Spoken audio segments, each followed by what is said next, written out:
thanks for what you do with your podcast and all the rest. You're doing a great job. Hope everybody keeps tuning in. You get a lot of good info, a lot of insights, understandings of how to get strong, how to stay strong, how to use your strength. You do a great job, dude. You make things better than they are in real life, I think. If you don't follow Massenomics, y'all do it. Social media, website, everything. Massenomics.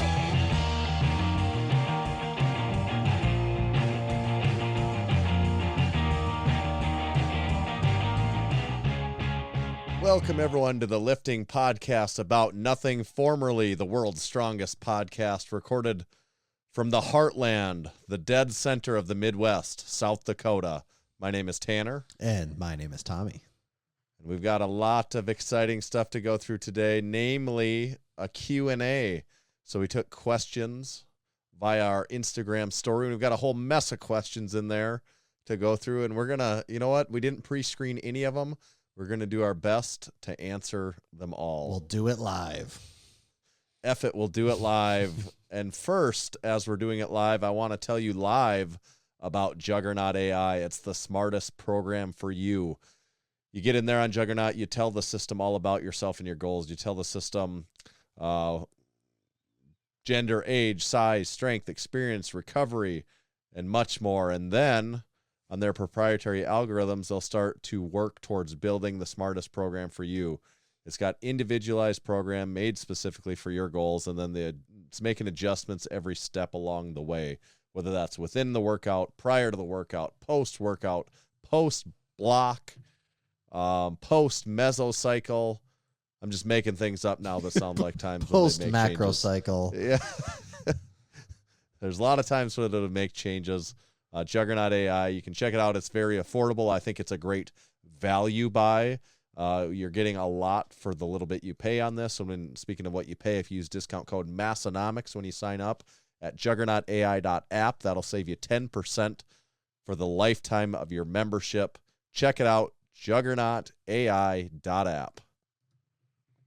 Tanner, I'm not feeling too reassured right now. Just while you read that ad, my internet locked up like 3 times. So confidence is not super high at the moment, but maybe we just got to grease the gears a little bit. Yeah, maybe it's just the internet's just getting warmed up. It's getting ready to take all that bandwidth from western northeast South Dakota. All right, well, I'm going to read us a little ad from our good friends at Bearfoot Shoes. And the important announcement is that the Ursanomics is now shipping. The Ursanomics is a genetic splicing of suede and canvas, something never thought possible in the lifting world. It combines the strength, durability, and comfort of suede leather with lightweight and breathable canvas for a shoe that sits at the top of the food chain. Its wide, flat physique offers a stable podium for your powerful paws, while its flexible nature promotes a gait as natural as a bear prowling western northeast South Dakota. Whether you're establishing dominance in a squat cage or for your favorite watering hole, this sneaker lets everyone know you lift hard and live easy. Now, the important part to remember here, we are down to less than 50 pairs of this limited edition shoe, so make sure to go to www.barefoot.store and order your pair today. Do not wait. Do it right now. And then while you're there, make sure to add a pair of the Barefoot Awesome Wraps to your cart and use code MASS, M-A-S-S, and you'll get the Awesome Wraps for free when you buy your very own pair of the Ursanomics. So one more time, www.barefoot.store, throw a pair of Awesome Wraps in the cart, throw in your Ursanomics, use code MASS, and you're going to get the wraps for free. Thank you, Bearfoot Shoes. There might even be less than 50. There might be 40 or 30 or 25 pairs left at this point. I don't think there's much. Yeah, less than 50. It's kind of all the same to me, Tanner. That's true. Less than 50. That could mean one. There could be one pair of shoes left. Any number between 0 and 50. Yes. Okay. Let's just jump right into some questions. We got quite a few. I got to say before we start, though, that last time we did this, we had one of our better questions to ever come out of the Massenomics Q&A, which was the best lift to gauge strength. That question was born from the last Massenomics Q&A. So I have very high expectations for this Q&A that we're going to get at least 5 game-changing questions for us. Yeah, what's gonna evolve from this one? That's the question. I hope the questionnaires brought their A game because my expectations are high. Well, best gauge of strength kind of changed the lifting community as far as we're concerned. So it changed the game, and we don't use that term lightly. No. Okay. Question 1 from Big Colton this week. Will the Strongman portion of the Lift Hard Live Easy Classic 2 have a live stream? I don't think we can definitively say the answer to that is yes, but the live stream stuff is in the works. Mm-hmm. And I guess I would say if the Strongman will be no different than the powerlifting, if long as the powerlifting has a live, well, we know there will be a live stream to some extent. We had a bare minimum of a live stream last year, and like I'm pretty confident we're at least going to have that again. But I guess the question would more so be, is live stream going to be more significant and better than what we had last year? So yes, shortest answer is yes, there will be a live stream. Longer answer is we just don't know what that will consist of all in 2024. But we do have help from the crew. Big Mini is stepping up, and Mini Action Jesus is stepping up and taking on some live stream responsibilities this year. So I'm feeling like it's going to be better than what we had in 2023. I feel like that'll be one area that's improved. Yep, he's going to be the production team. So we've got big things coming. Big Mini is a big Twitch streamer. Yeah. So we brought in we've got a guy. We've got a guy for that. We brought in a guy. We've got an expert. Let's see. Big Bryce wants to know: are you working hard or hardly working? Did you see? Tommy? Did you see that I ran into him this weekend? He has more. Bryce has more questions okay. here. So this is a two-parter. All right. Yeah. Right now, I feel like I'm working pretty hard at the moment. I've been battling Wi-Fi issues. Don't call me Keith though. Okay. This is from Big Moto. He said, "Hopefully, okay, I like this. Hopefully, asking this early enough. Yes, you did." Over or not over or under. It's not an over under question. He said, "What's the over under on number of questions involving Brian in this questionnaire?" What do you think the number is? 4.5. If that's the number, I'm going to take the over. Damn it. Okay, maybe I need to say like 8.5 then. Yeah, okay.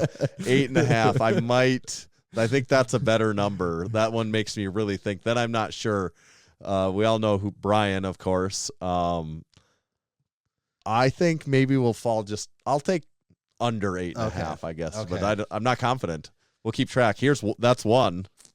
Technically, yes, that's one. Okay, so then that means I have to take the over. So, okay, here we go. Okay, I don't know. I think that's a good number. Okay, here we go. Next question: will Brian be invited to the Arnold as a special guest? That's 2 Brian questions. Will he be invited as a special guest? No. We really don't invite much of anyone as special guests. To be anyway, fair, to Arnold, no one really gets invited to the Arnold. You just go. Right. So he could still make an appearance. Or maybe it's this: everyone is invited to the Arnold as a special guest. Yeah. Here's your fault. If you didn't know this, maybe that's what's been holding some people back. You are all formally invited to the Arnold as our special guests. Please come to our booth. We want to clear the air. There's no formal invitation that we send in the mail.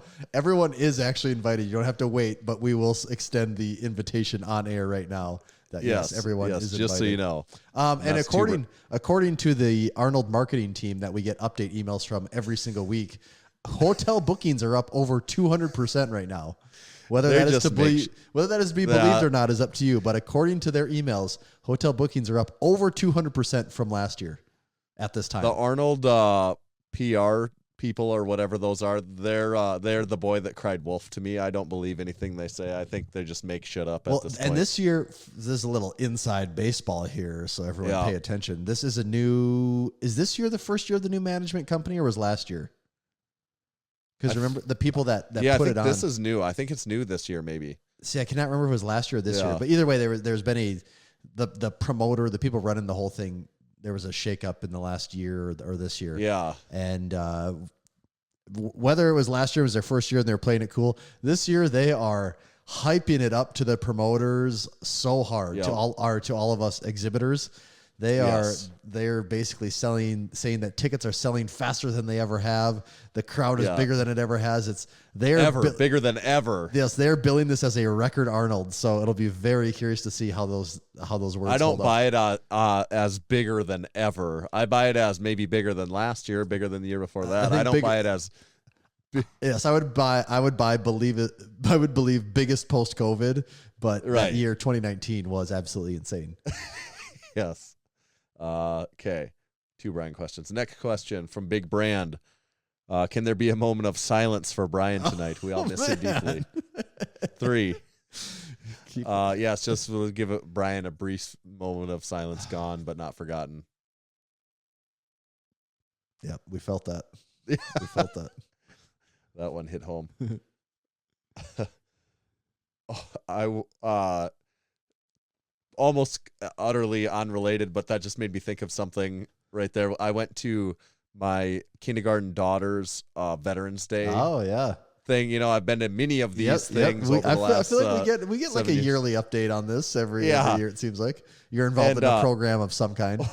Only one thing actually Mr. Yu invited me to come speak at his this year, but I was already committed to the kindergarten life, kindergarten one, and I figured sometimes I got to put my kids over my friends. So, over your alma mater. So, but just the one note was you can be completely unpatriotic. I'm not like robustly, deeply, like in my daily life, I don't think about being patriotic all that often. You know, things cross my mind, and I have that feeling about certain things and stuff. But I tell you what, when you have a school gymnasium filled with several hundred grade schoolers, and they sing what's God Bless the USA? Is that the one where it's like is that the song that they sang? God, do I have that right? I mean, that could have been the song they sang. I was just looking up the lyrics and make sure I don't have that wrong. Yeah, that's the one. And when they have them trained to like literally scream it at the top of their lungs, like in a way that still sounds good, but it was like vibrating the building almost. I'm like, oh, that makes you feel something, or else you don't have like heart or so, or maybe you just are a terrorist or something like that. But otherwise, that is really cool. I think even if you were Canadian and you were there, like, damn, I got to be a part of this team. You'd be like, this seems all right. That was something, though. I have to admit. Do many of these programs you go to do all of them have a singing component, or is this? Yes, okay. It's always almost based around singing. They just hit it better this year. Yeah, they crushed it this year, and actually part of it is my daughter's going to a bigger grade school than my son went to when he was in grade school. So true, yes. A bigger, more students gymnasium. Yeah, so more belting it out, and man, they really had them loud as shit. That's cool. Sounded pretty good. Okay, next question. This will be a show of many asides probably. It's a Q&A episode. That's how Q&As do it. Yeah, lead to asides. So we're at Brian counts at 3. I believe Brian so. Yeah, dude, we got who's running the official ticker? Yeah. Yeah. Brian count 2024 3. Mordecai, I do have something to mention about Brian actually here later. That's pretty relevant. I'm not going to count that. I'm not going to count that mention now. We'll count it later. No. This is from Big Garrett. He said, "Will either of you be lifting in the Lift Hard Live Easy Classic in 2024?" Oh, we actually haven't talked about this recently. We haven't talked about it probably since we pretty much wrapped up 2023. Really. No, we haven't. Have you made a formal decision yet, Tanner? Not going to say that I've made a formal decision yet because I haven't. So I'm not going to say it, but you're not going to be a liar on air. Yeah. Now I'm leaning towards, yes, I will try to compete in the powerlifting meet. Granted, I have to have a few things line up for that to work out. I don't have to go and have the best performance of my life. In fact, if I do it, I know because of all the other stressors, it will not be the best performance of my life, but I have to be physically able enough to perform all the lifts to, I don't want to do I don't want to do token. Like I want to be able to go out there and do a hard lift, even if that weight is 50 pounds lower than what I would like it to be. I'm okay with that. Yeah. As long as I'm physically in a position where I know I can at least go out and attempt like a 100% lift on 3 lifts. Yeah. I was totally, I'm glad this came up because when we talked for quite a while today. I was going to discuss this with you and I completely forgot. I'm kind of in the same camp too, without talking about this. That was sort of where I was at too, is if you thought we were both capable of the day running smoothly, which I think it can without us like monitoring every single thing, it seemed to, for the most part, sort itself out last year. So if you felt like it was a possibility, then that kind of made me feel like I think it's pretty possible. I think, there again, that's why I say we don't get to probably go in it with the mindset of someone else that is like, all right, it's meet day. I'm blocking everything else out. Like, to us, people are going to run up and be like, oh, little situation here, little situation there. And like, we will be pulled in several directions, but I think it would be reasonable enough that we could still get, get in on the action. Yeah. We could get through warm-ups and get our attempts in and stuff. It just wouldn't be quite the same experience as when you're like, no, just I'm dedicated I'm here to, for that. Right. Yeah, the day is all about I'm that. here to crush this shit. Mm-hmm. Yeah, but that might it would be so. I'm still a firm believer. It would be so much fun. I would hate to just miss out on it too. Yep. I'm in the same camp. So yeah, I'd say it's a strong possibility for me as well. There's always a difference, even if you're running the meet. There's those that do the meet, and then there's those that don't do the meet, and there's a difference in there's just a built-in difference if you are. It's the Teddy Roosevelt quote, I still believe, where it's like the man inside the arena, where if you are in the group, regardless of how you perform, even if you have a horseshit day, if you are one of the men or women in the arena, there is a different feeling at the end of the day than if you are a bystander. Totally. I think. Totally. And if you've ever competed, you know that. Right. Big Mad Cow says, are you guys larger in person or same size as always? Well, classic. We do. Depends on if maybe the last time you've seen us or if you've ever seen us in person. If you've never seen us in person, then I guess we're larger in person. If you have seen us, we're about the same size as the last time. Yeah. Yeah, that's true.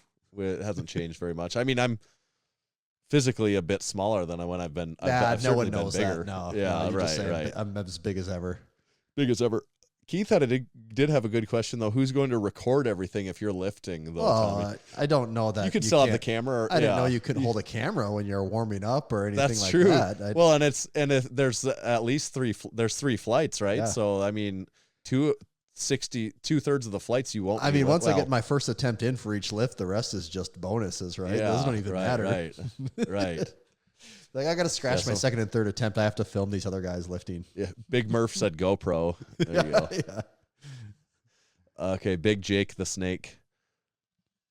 He said, if you were to trade lives for one day with a host of the sister podcast, Unpaid and Underrated, would you trade lives with Keith or Joey?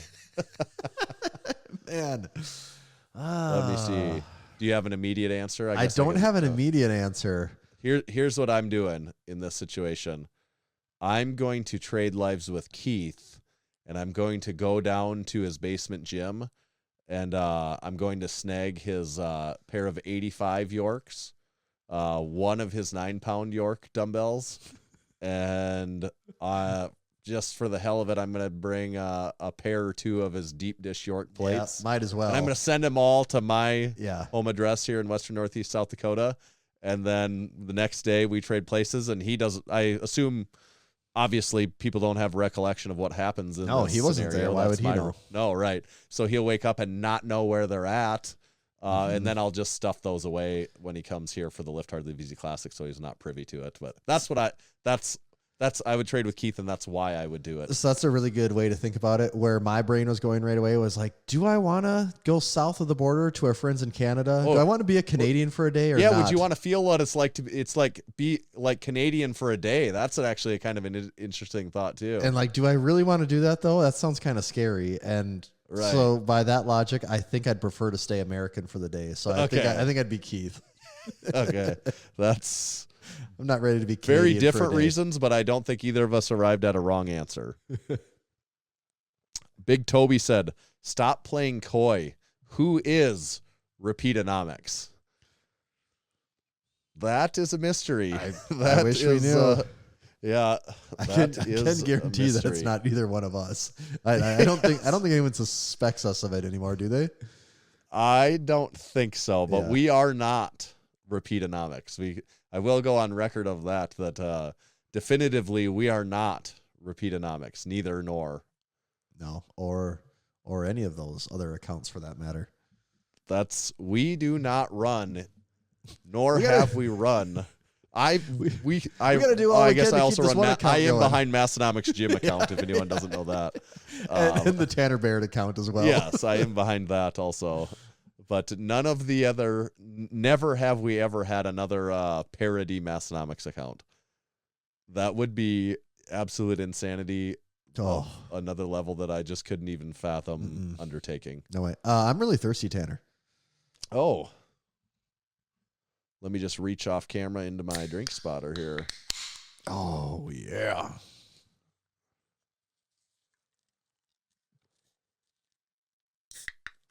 Is that cherry What again? do you get? Yep. Yeah, it's Yep, almost yep, got me yep. almost got me jealous. It just looks so special today for some reason. Mm. I don't know what it is about it, but it looks real clean, doesn't it? That can really pops for some reason. Can you? I don't know what it is. It's just something you can probably almost sense it through the audio only listeners. Yeah. They can probably tell something's going on here. Oh, Yeah, it's something's going on over there. quite an Can't- interesting Can't can. quite put my finger on it, but something is going on. Yeah, whatever it is, I can put my finger on it. That is a tasty beverage.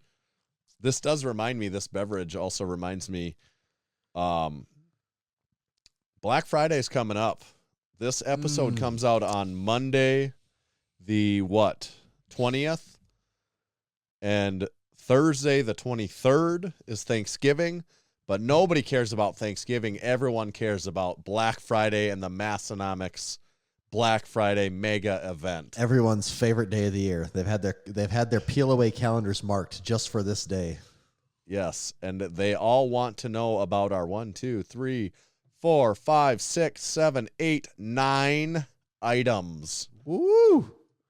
That we are going to be launching for this Black Friday extravaganza. 9 new items, new. 1 or 2 of those are actually return items. Maybe just one thing in its exact total package is a return item. Nothing else is anything specifically that we've ever had before. I think that's safe to say. Yes, I had to look at the list again here, but yeah. And I don't think we're going to spill the beans today on much of anything. No. We're not going to spill the beans on much of anything that's coming, but I do think we're going to run as a part of the sale, the Black Friday sale over that Black Friday. Every order that comes in while supplies last will be getting a free new koozie. Mm-hmm. So that's one thing we could tell people. Should Everyone we just loves a talk good about this koozie. koozie? We could preview the I free suppose, koozie. I guess. yeah. Yeah. So, Oh, that there this- koozie that you're holding in your hand? the free lift hard, live easy koozie that will be going with every order. So don't miss out on that. That's what we've been alluding to for the last 5 minutes. But then the other stuff, I don't. If you could pick one thing on there, what's the one item on the list that you're the most excited about without spilling the beans on what it is? Boy. A certain upper body item in this list. God, there's actually a couple upper body items in this list I'm very excited about. What would be the tiebreaker for me would be seeing them in person. That might make me have more of a favorite over the other, but there's a couple in there that I'm very excited for right now. Yeah. There's a new tee that I'm really excited for. Yes. I'll say that. Yes, that was in my top list. And then there's I'll just say there's an item with buttons on it that I'm very excited about. Buttons? Is it wool pants? We've got 2 items in here that are way off the grid from anything we've had before. And then a couple more that are somewhat off the grid from anything we've had before. So some really new stuff that will be applicable for a wider range of people than what we've had in the past too. Yes. Yeah, I'm excited for it. It's going to be good. We got a lot of pictures we got to take. We do have to get a lot of 2 pictures days this here. week. Yeah. In person. Yeah, you're coming to Western Northeast South Dakota. Mm-hmm. We've got a special other thing going on this week, Massenomics related. We're not going to talk about it yet, but we'll get we'll get filled some in more on details it. on that one next week. Yeah, this week we're working on a special Massenomics project that should be kind of fun.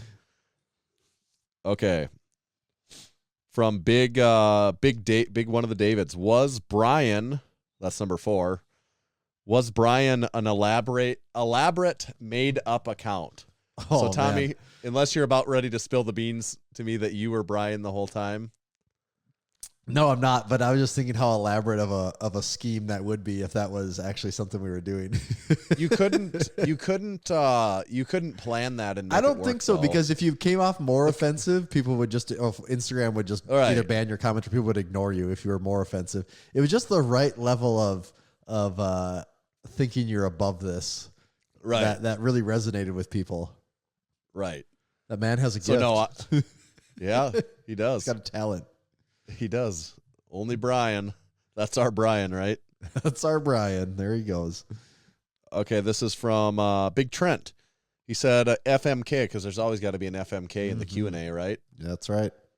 Not to be confused with QAnon. This is the Q&A. No. Sound a lot of similar letters, not the same thing though. FMK.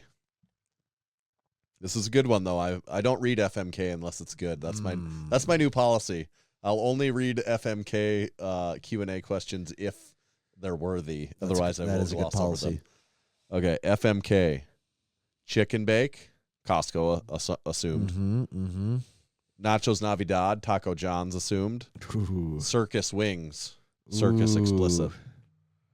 So FMK, Costco chicken bake, Taco John's Nachos Navidad, or Circus double dipped wings. I'm just adding the double dipped because it's a podcast Oh man.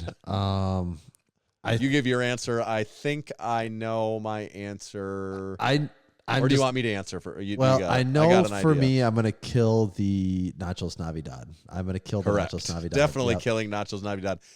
Although it is a Massenomics cult classic.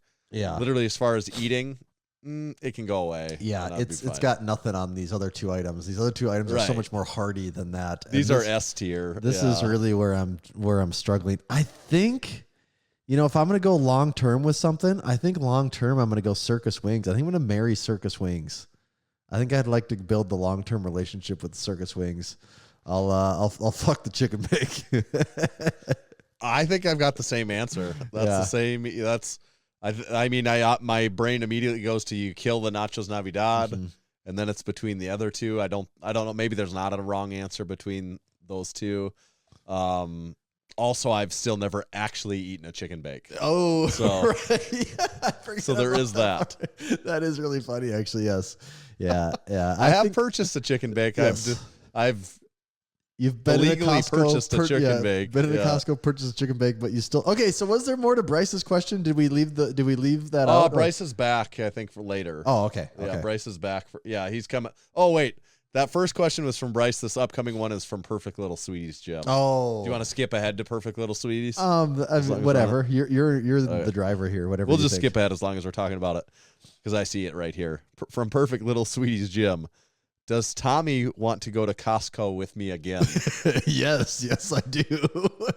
It was very funny that, man, it's every time I've left my house lately, I've run into someone, which is just weird that you can be in a town of 200,000 plus people and run into people with Always the frequency that you 20. do. Yeah. So, like going to the gym tonight, I ran into 2 different guys I know. Our old friend Austin Benson was at the gym, so I got to catch up with him, and then my other buddy was there too. And I had never seen either of these guys at this gym before, so that was fun. But Yeah, I went to Costco the other day because I thought I was going to buy a TV, and I get in there. It's just me and my baby girl, and I come around the corner and I hear Tommy, and it was Big Bryce, perfect little Sweeties Gym The beast member himself. from the Southeast. The beast from the Southeast was standing there. We did a little chatting, and Anyone did between the two, was there talk of you two heading over and grabbing a chicken bake together at all? we didn't really mention that a whole lot. He was saying he's maybe going to buy a cake or something to take to his grandma's house, which is a very commendable thing to do. Okay, back in the bakery section, there is a 3-pound pumpkin pie right now in Costco, and that thing's like $6, $5 or $6.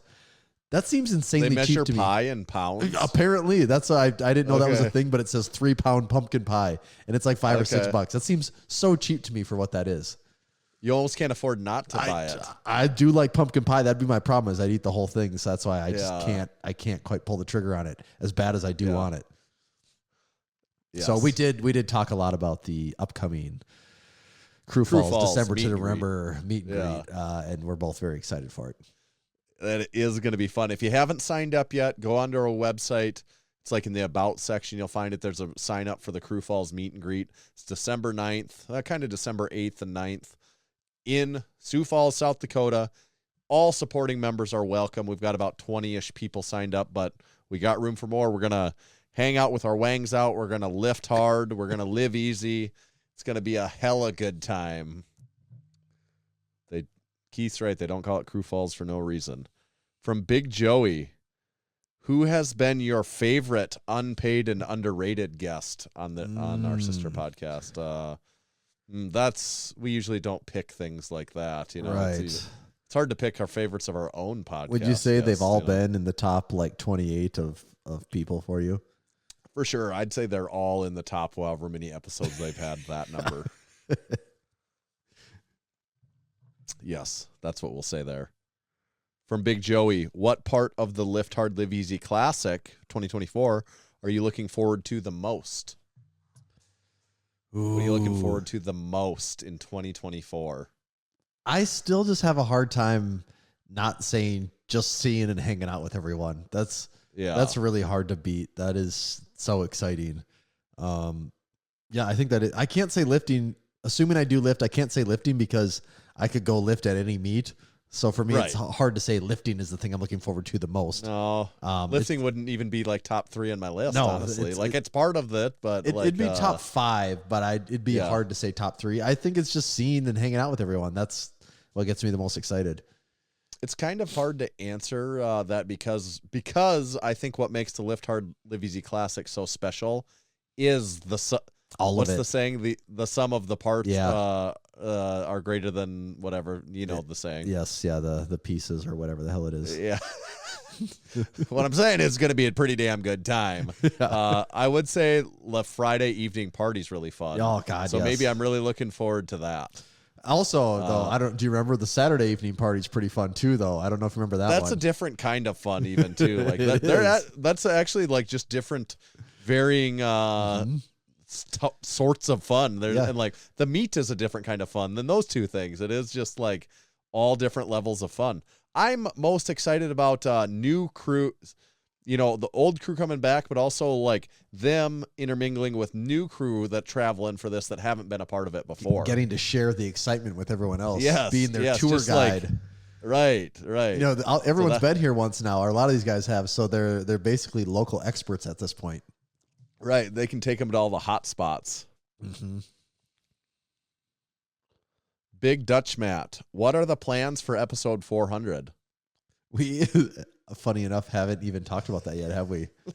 No, we do need to talk about that since it's in approximately 2 weeks. Should we just do some brainstorming right now for like an hour or so and see where we land I've got a up? couple small ideas, but Massenomics is all about big ideas and not small ideas. So I gotta, I need to grow those small ideas into big ideas. Yeah. This is this place for big stuff, so we'll have to work on those. But we should probably, with Black Friday here, it just kind of overshadows everything. This is it's one of our weird timing, most important times of the entire year. So that's been on the forefront of all the plans. Yeah, Massenomics as a business is Black Friday is very important. Black Friday and the Arnold, two very, very important time spans in the year. from another one of the Davids. What would it take for Tanner to watch The Wire? A mint condition image barbell? Question mark.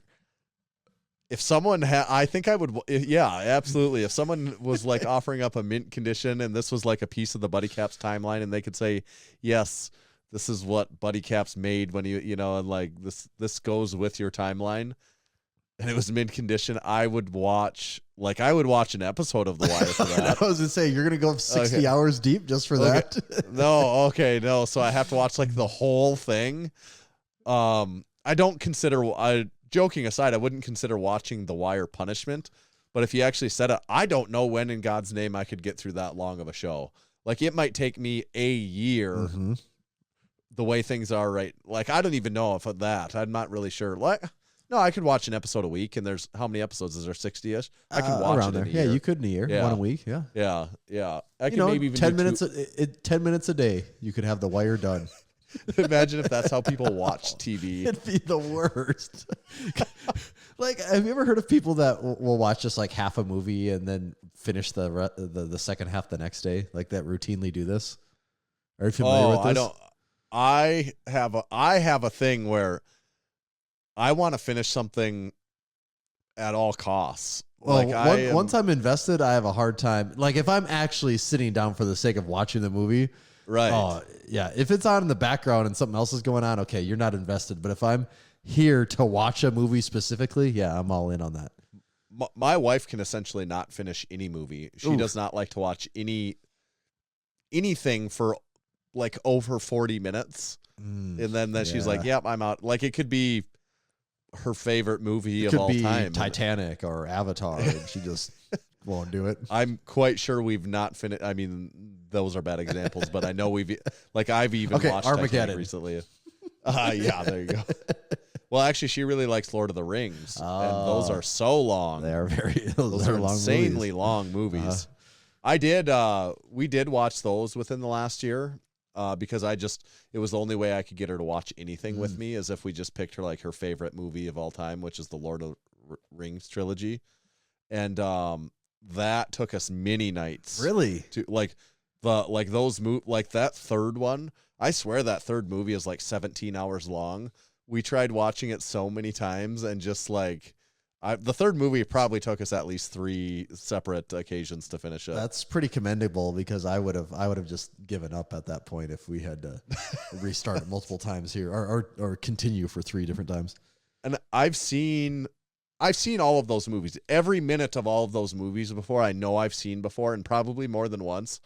But I can honestly say this is my first time watching through Lord of the Rings that I was really paying, like, I guess I even paid attention the other time too, but this is the time when I'm like, I was asking her questions and just trying to understand things that I've never cared to understand before. Because you can watch that and just if you don't care about any of the shit, like, which I kind of don't. There's so much I just like the backstory to entertainment. all of it, though. Right. And this was the first time that I was like trying to, but it's also a weird thing to me when you watch a movie and you have to be like explained things. Yeah, this one does fall You in don't a have little to be, different but camp, though. yeah. You know, it's the fact that it is a book that has this whole world built around it. You know, it's not just like a movie where they did a shitty job explaining the plot, and so you have to have some. Right. It is a different beast. I do give Lord this of the one Rings an exception. Yeah, Lord of the Rings is really good though. I really like it. I think it's good. Not seen those in so long. I mean, it might have been maybe when I was a freshman in college was the last time I saw them. I think the effects and like what they did with the movie holds up really well too, because it's almost made in of a time period when you could think that they could not maybe pull it off the best. Right, and I think it's pretty good. From Big Nate, the technical guy, how pumped are you for the secret holiday bonus unpaid and underrated episode? I don't know that much about the secret episode. I haven't been able to sleep for the last week, so I think not that's because the reason. of that, but I think like, that's the reason I can't sleep. Yeah. It's not kids and stuff, it's that. This is from Big Cody. What is the dumbest / silliest strongman event you want to see more of in comps? Well, I mean, we've already We've It's already the mat. made our position pretty clear on the horse stall moving mat competition. It's definitely the horse stall moving mat competition. Yeah. That's what it is, right? I think that's what it is. The horse stall. Do you think someone like moving Brian Shaw medley. could grab like 4 or 5 of them at a time? And move them? I want to see a top. Yeah, I don't even want to see I don't want to see it at a lower level strongman competition. I want to see the top like 10 guys in the world battle it out on this because what I think is interesting in the theory that it's a stack of 20 horse stall mats and it's like a medley. and you got to move them all 20 feet. That's a strategy game too because do you try to grab trips? all 20? Do you try to grab like 3 sets of 6 or and for these guys, like what are they doing? It's grip, I'm assuming, is what gives out. So like a guy like Joel Dirks, how many at once could he grab and pull? Yeah. Could he hang on? Because there's also a thickness component to it too. Well, yeah. So is that the style that people move with them? If you're trying to grab like 7 at a time, it's going to be big and heavy. Well, maybe you can't. Maybe that's not even a realistic number. You're trying to grab 3 or 4 at a time, and then you're doing that reverse walk, which is super fatiguing. Like that's good. And if you have to make like 3 or 4 trips like that, I think you'd be crushed from it. But are some of those guys so big and strong that they could just take they could do half the trips as another guy, even a little bit slower, but they're just so big that they could manhandle a pile of them. Do you know how much a horse stall mat weighs? I feel like I should know that, but I don't. Is it 65 pounds or 45? A quick Google search says... I'm going to say 60. A quick Google search here says typical mats are about 100 pounds per mat. Oh, but it says okay, then this says a 1/2-inch thick 4x6 mat will run closer to 75 pounds. A 3/8 inch mat will run closer to 50. I don't know what size mats those ones you have. I think 3/4 inch is at least, right? Or is it a half? Yeah. I don't know. No, I think it's 3/4 inch. Okay. Well, then it's 3/4 inch because when I build it with a 3/4 inch center center of a platform, then the mats match up with it. So it's 3/4. Okay. Yeah. Garage Gym Reviews. So 3/4 says 100 pounds right here. So yeah, I mean, can these guys grab 4? Could they grab 4 at a time, 400 pounds, and hang on to that and pull? Because you don't technically have to pick 400 pounds off the ground because half of it's going to drag on the ground. But the more that drags on the ground, the more resistance you have when you're trying to move it. So, and then 4 is 4 inches thick, and you got to pinch the middle ones too. Or could someone like get wild and creative with it, where they are able to grab like 4 of them and like almost throw it over your back and like lean over and run with it? Maybe because if the time to get it up there would have to be slower. It would take you more time. But then you can take But if you off. had it on your back, you could just like get down there in half the time. I'm just curious, what's the most one of these guys could move at once? Could they move 6 of them at once? 600 pounds? I don't know. I think it gets 3/4 inch 6. Yeah, it gets to be so thick that grabbing it would be. And then also it is like a grip thing. pinching it hard enough that the ones in the middle come with it too and don't slide out. Right. That starts to be the challenge. So right. This would be a very interesting event to see. Yeah. Rogue could hire us. We already got an idea for their. It might be better than some of the shit they did this year. Like, we weren't big fans of what they did last year, but I'm not sure if this horse stall mat thing was the right direction to move it in. Yes. Big Andy, when will we see some more Juggernaut sets and reps videos from you two? Like a workout training video. You did one, quite a while back. That was a while ago. Maybe we do need to get that on the list again here. Yep.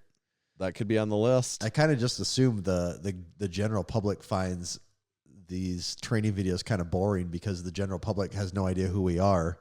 So we've been making a little more content that has the potential to be seen by a few more people, or to potentially be interesting to people that just ran across us randomly. Aren't following us yet, like that aren't currently following us. From Big Hornsby, when Brian left, did he leave any XL lift shorts behind with him? That's 5. Getting closer. No, he didn't. Brian didn't do that. From Big Keith, why won't Tommy build a home gym? Well, I know people find this hard to believe, but I do enjoy leaving my house. A lot of people, I know there's a lot of people in the Discord that might think that just sounds insane, but I do actually enjoy leaving my house. And If it was not for the gym, I would not leave my house almost ever, with the exception of, the grocery store or taking my kids to daycare. So this is my one chance at social interaction. And today, 2 of my good buddies were there just randomly. So it was a good trip today. The gym is like a 4 or 5 minute car ride from my house, so the drive isn't bad. Building one in my house, I'm never going to completely rule out the idea, but also after going to Massenomics gym, I'm kind of spoiled as to what I'd ever want in a gym, and so it wouldn't be cheap to get to. No, and not that you'd have to go crazy, but it would feel like a downgrade to just have a rack, a bar, some plates. Like, to start there would feel like a major downgrade. Then you start adding other stuff in, and it definitely adds up in a hurry. Also, the gym would have to go in the garage. Couldn't be a basement thing, and we know I kind of like basements around here, so there's that part to consider too. Garages do get fairly cold in this part of the country, so it's got a lot of factors that don't make it a clear-cut, easy decision. Right. From Big Matt, what does Tanner's meme creation process look like? Process would be a generous term, I think, of like what I do. That would be it's so well, here's the process. Just think about it all the time, all day, every day. That's what it is, actually. Yeah. Like, that's kind of what it is. Yeah. Because that's the only way to consistently have a lot of them. And I actually think that Big Matt probably knows that himself. To be honest, it's a sickness of looking at everything in terms of a meme. Like, that is I want just to go enjoy away things for sometimes. what they are. No, I don't watch. I've said it before, and it is true. I've never in the last few years watched any movie and not at least once thought about something, like, at least think like, oh, could this, like, that, is that a meme? Like, that seems like a meme right there. Like, I don't watch anything and not see like that. And sometimes it makes me laugh, but at times I think, like, I need to stop thinking about that for a couple turn minutes. this off. Yeah. But that, and he knows that, as someone that he's been making a lot of memes, he knows that too. But that's true. It never really stops. But then sometimes it's I'm always saving clips. I've always got a whole bunch of clips that I'm like, I like this clip, I just don't know what the meme is yet. Or sometimes I see a clip and I'm like, I know what the meme is right away. So then I'll get the clip and I'll make the meme right away. But a lot of times I just have clips that I just am later thinking it's going to be a meme. And sometimes I never think of the right thing and I just eventually delete. I get sick of looking at it and I'm like, you know what? I give up on this one. I no longer like it. It has become unfunny to me. I'm getting rid of it. I've got one that I've had in there for like over a year that I've Still just waiting. Like, what's my oldest? I got to see, because maybe we can do an on-air brainstorm session. What's this one that I've had in there for so long that every time I come across it, I'm like, God, I really need to. Yeah, this is over a year old now, and I have kept this one this long. Got me very interested. Okay, it's I could hook this up, but for simplicity's sake, I'm just gonna play it into the speaker. Remember it. Write it down. Take a picture. I don't give a fuck. Is that Chris? It doesn't play the best. Yeah, is it Chris Tucker. It's Chris Tucker where he goes, write it down, remember it, take a picture. I don't give a fuck. Is that from Rush Hour? It's or from. something? I think it's from Friday. Is it? Oh, Is he in I've never seen Friday. I've never seen it. Oh, okay. He has not seen it. I think that's. I can't remember what that's from. I think maybe Friday or something. But I've had that one in for so long, and it just struck me as a meme when I saw it, and I just haven't been willing to give up on it. Yeah. I think there's definitely some potential to that one. I can see why that one's worth hanging on to. But that's part of the process too. And then sometimes it literally is, I need to post something right now. I have 10 minutes. I will come up with something right, like where sometimes I just have to tell myself, I will come up with one right now. Mm-hmm. And as far as which of these work better, the long planned ones or the short, I come up with it right now, all a crapshoot. Sometimes I force myself to think of one and it turns out good. Or sometimes I hold on to one forever and it sucks. And would you say though, if variety. you could give advice, okay, is this true? If there's advice on ones that hit maybe just slightly more than the others, are ones that are timely and relevant to a trend or something that's going on at the moment?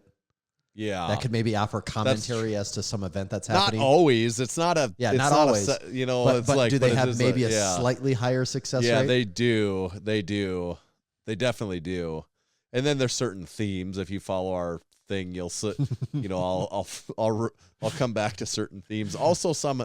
If I just think it's funny, like to me, I like the excessive drinking and lifting is always kind of funny to me, and it can always be phrased in such. I like to say anything where I can say drank 12 brewskis the night before and then the next day maxed out deadlift. Yeah. Like I've made like 70 variations of that meme, and a lot of them have done really well. It just and never I just gets keep, old. It just keeps going. So anyway, I can talk about drinking a whole bunch of brewskis and then lifting the next day. Because then they get popular enough, and then they start getting these comments from outside of our circle, and then it just rolls on that every time. Or, oh, you really shouldn't be drinking, and you know, it's like the voices of wisdom come in, set us straight. Yes. Do we need to read more ads right now? Yeah. Should we do an ad read? Yeah. We should probably kick off the live listeners at some point in time too. Maybe. Well, we're gonna let them read. We're gonna let them hear an ad first, though. All right. Should I do supporting our supporting members or ads first? Should we do ads first, or you know, usually we do supporting our supporting members first, so we better stick to the formula for the sake of the script. Supporting our supporting members is a relatively new segment to the Massenomics podcast where we choose to give back to everyone that supports us. You can become a supporting member by going to massenomics.com/join. That's where you can sign up. We have multiple levels of supporting memberships. There's something for everyone in there. It's a grab bag. I'm sure if you check it out, you're gonna find something you like. You sign up. They all have a whole laundry list of perks that come with them, including a discount code, access to our exclusive Discord. It's the only way you get in our Discord. You can get in on the supporting member segment. You get info on drops, and you get access to our drops early, and then also things like signing up for the Lift Hard Leave Easy Classic. You get access to that before anyone else does, and that's actually going to be relevant as those people will be getting access like tomorrow, as a matter of fact, when we're the day after us recording this. So you get all kinds of stuff like that. This week, talking about our supporting members, we had Big Catfish compete in a meet. He had a 465 squat, a 315 bench, and a 575 deadlift for that 1355 total. Great meet for Big Catfish. Yeah. Then Big Matt Cesney was one of the top male performers in the garage gym competition. He was one of the high total. I think it was based on total. He was up there in What terms was of his total? I don't know. It was up there though. Up there. It's definitely up there. Yeah, it was definitely. I had up to there. guess. I'd say it was up there. Yes. And then Big Jen is this week's guest on Unpaid and Underrated. It hasn't come out yet, but by the time you listen to this, it has. So make sure to check out Big Jen on that. I really find out more enjoyed about the the Massenomics crew. photo. Yes, there it is. I really enjoyed that photo when I saw Yes. it. Baby Keith. Jen Slightly holding Baby disturbing. Keith. Slightly, very disturbing, but very funny. Oh, man. You know what one that kind of reminds me of is the one where we're reading the book of Silly Goose That's nursery the rhymes story or of the whatever. Silly Goose. Yeah. How the Silly Goose And how he lost his druthers Yeah, or something, and how he found his yeah, druthers. Yeah. It's the story of the Silly Goose and how he found his druthers. That's a good. classic meme. It is. All-time classic. Yeah. You know what else? Speaking of all-time classics, the Strength Co. made in America Olympic iron plates and barbells and collars and bumper plates, all made in America, all classic. And I think hats. classic. And T-shirts. They got it all. It's classic. It is. You know what? If I was to call it something, the Strength Co. plates, they are like the next generation of American Iron. Mm-hmm. You know, you have past generations of American Iron, and they're today. They're the present and the future when it comes to American Iron. They Get are out of the time past. itself. Yeah, get out of the past, people. Get with the times. If you're into American Iron, upgrade your game. Get the Strength Co. Live in the now. Hundreds, 45s, 35s, 25s, 10s, 5s, 2.5s, and 1 1/4s. All E-coated, black, machined edges. Check it out at thestrength.co. Go to them. They'll come to you. And today's episode is also brought to you by SwissLink. In 1995, Maurice Bigmo Huffman founded SwissLink with the mission to bring authentic Swiss Army goods to the United States and into the hands of those yearning for quality gear at uncompromised prices. Now, for nearly 3 decades, Bigmo has been traveling far and wide in search of the best items from military forces around the world. Bigmo doesn't only find authentic military clothing for SwissLink, he brings in everything you could imagine from Swiss bayonets to Czech microscopes. SwissLink.com is also home to the SwissLink Classic Wool Blankets. They're an ideal mix of 80% wool and 20% recycled fibers. It's that special blend that provides a soft, luxurious feel while maintaining all the benefits of wool. Wish you could wear your wool blanket around you all the time? Well, now you can with the SwissLink Classic Wool Pant. That's right, wool pants. SwissLink's exceptional collection and dedication to quality customer service distinguishes them from the rest. Enjoy a 15% discount on your next purchase at SwissLink.com by entering code MASS at checkout, MASS, at SwissLink.com to save 15%. Thank you, SwissLink. Thanks, SwissLink.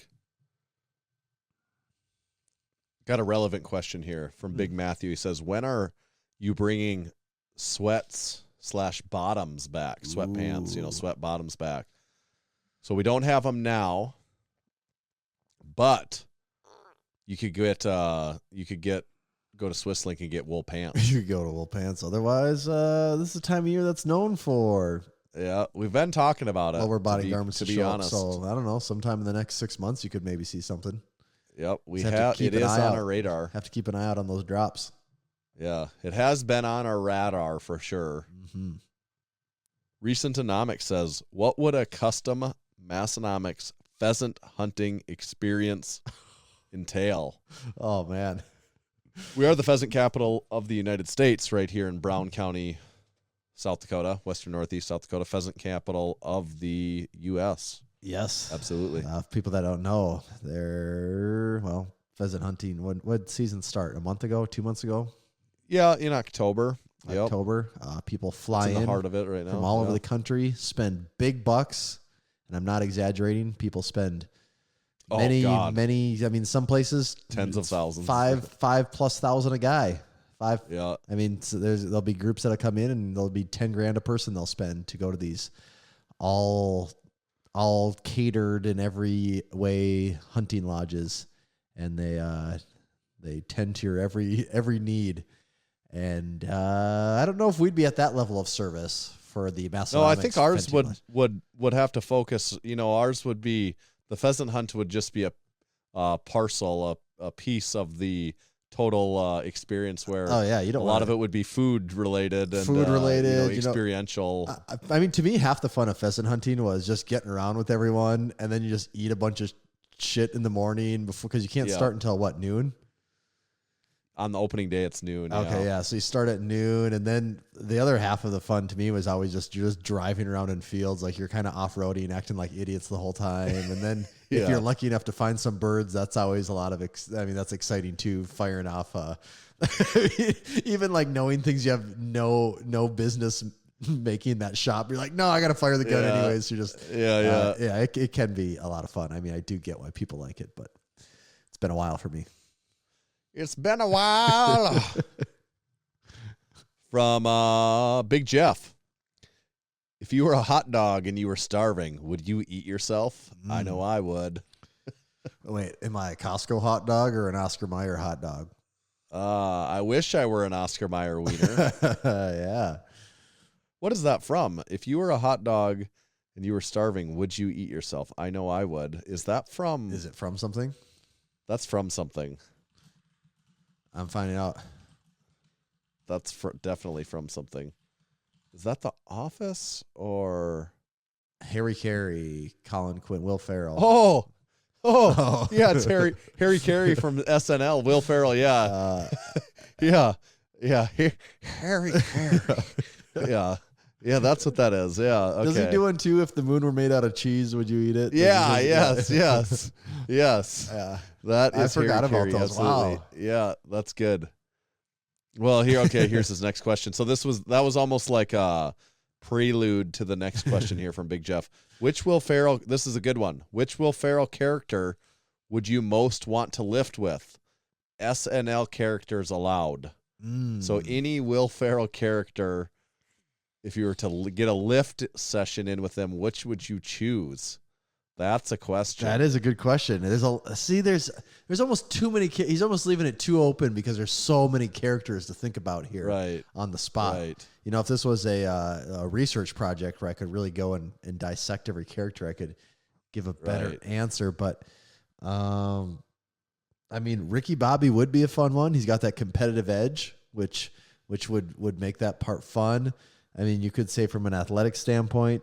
There's also the Flint Tropics. Why can't I think of his name? Tropical Thunder. The basketball one.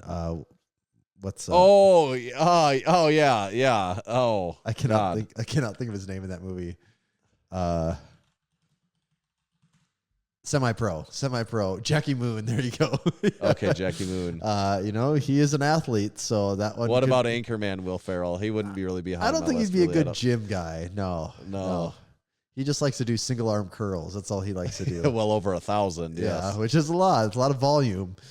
But what about? I would maybe lean towards old school Will Ferrell. See, and I thought about that one too, but that guy's really in a that guy's the guy that goes he's to the in gym a weird spot because he's all depressed and he's going through a breakup, and those could be some of the worst people to be in a gym with. Right. But it is a common person you would see in the gym, though. That's true. That's true. That's just like a real life person that you might go to the gym with. It's like you go to your local gym right now, you'll see that guy in there. Is there any other? And then I thought, well, is the Will Ferrell from the other guys? You know, he has that gator back past life to him. So I don't know if that would be a good gym guy or not either. What about Elf? Is that on the list? I think that'd be too distracting. Distracting. What about Step Brothers Will Ferrell? See, I think he's too dumb there, I think. You know, technically the Night at the Roxbury Will Ferrell, don't they go to the gym in that movie? So there is an option there. Yeah. They're really douchey though. Yeah. I'm not loving many of them. Okay, deep cut here.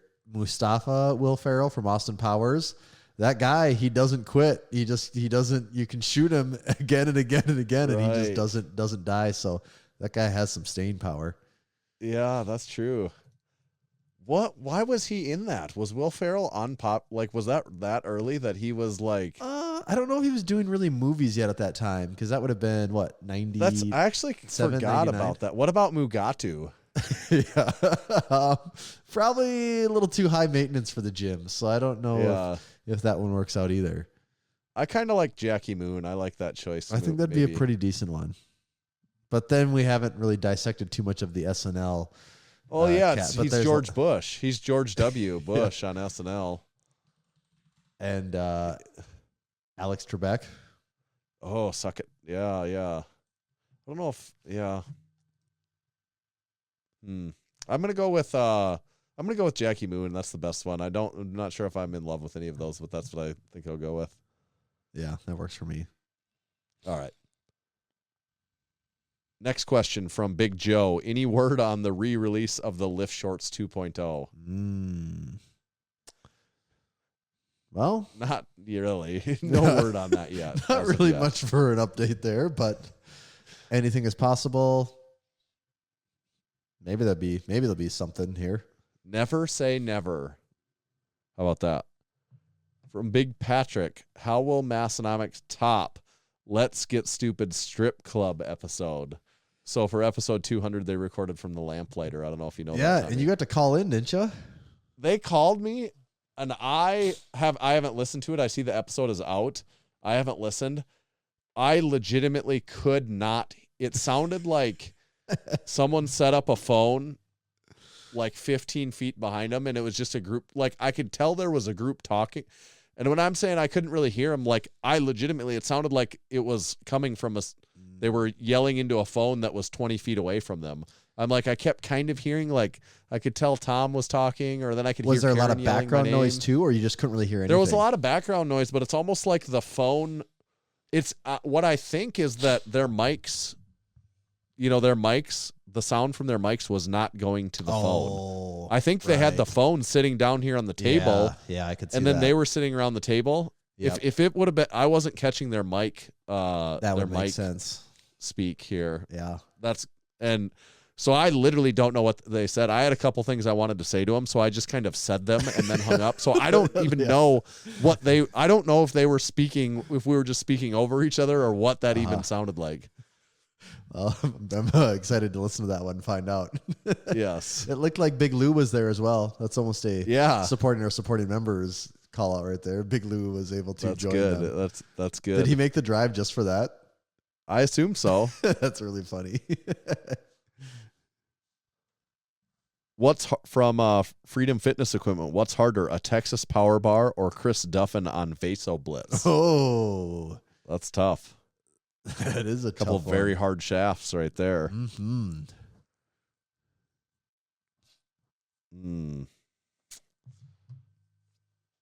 I still go with the Texas Power Bar.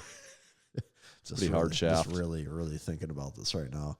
Yeah, I'll say Texas Power Bar too, though. From Big Chris, Daminger. Why do time changes affect submasters and above the most? Well, they also have a pretty powerful effect on people under the age of 5 as well. That is also true.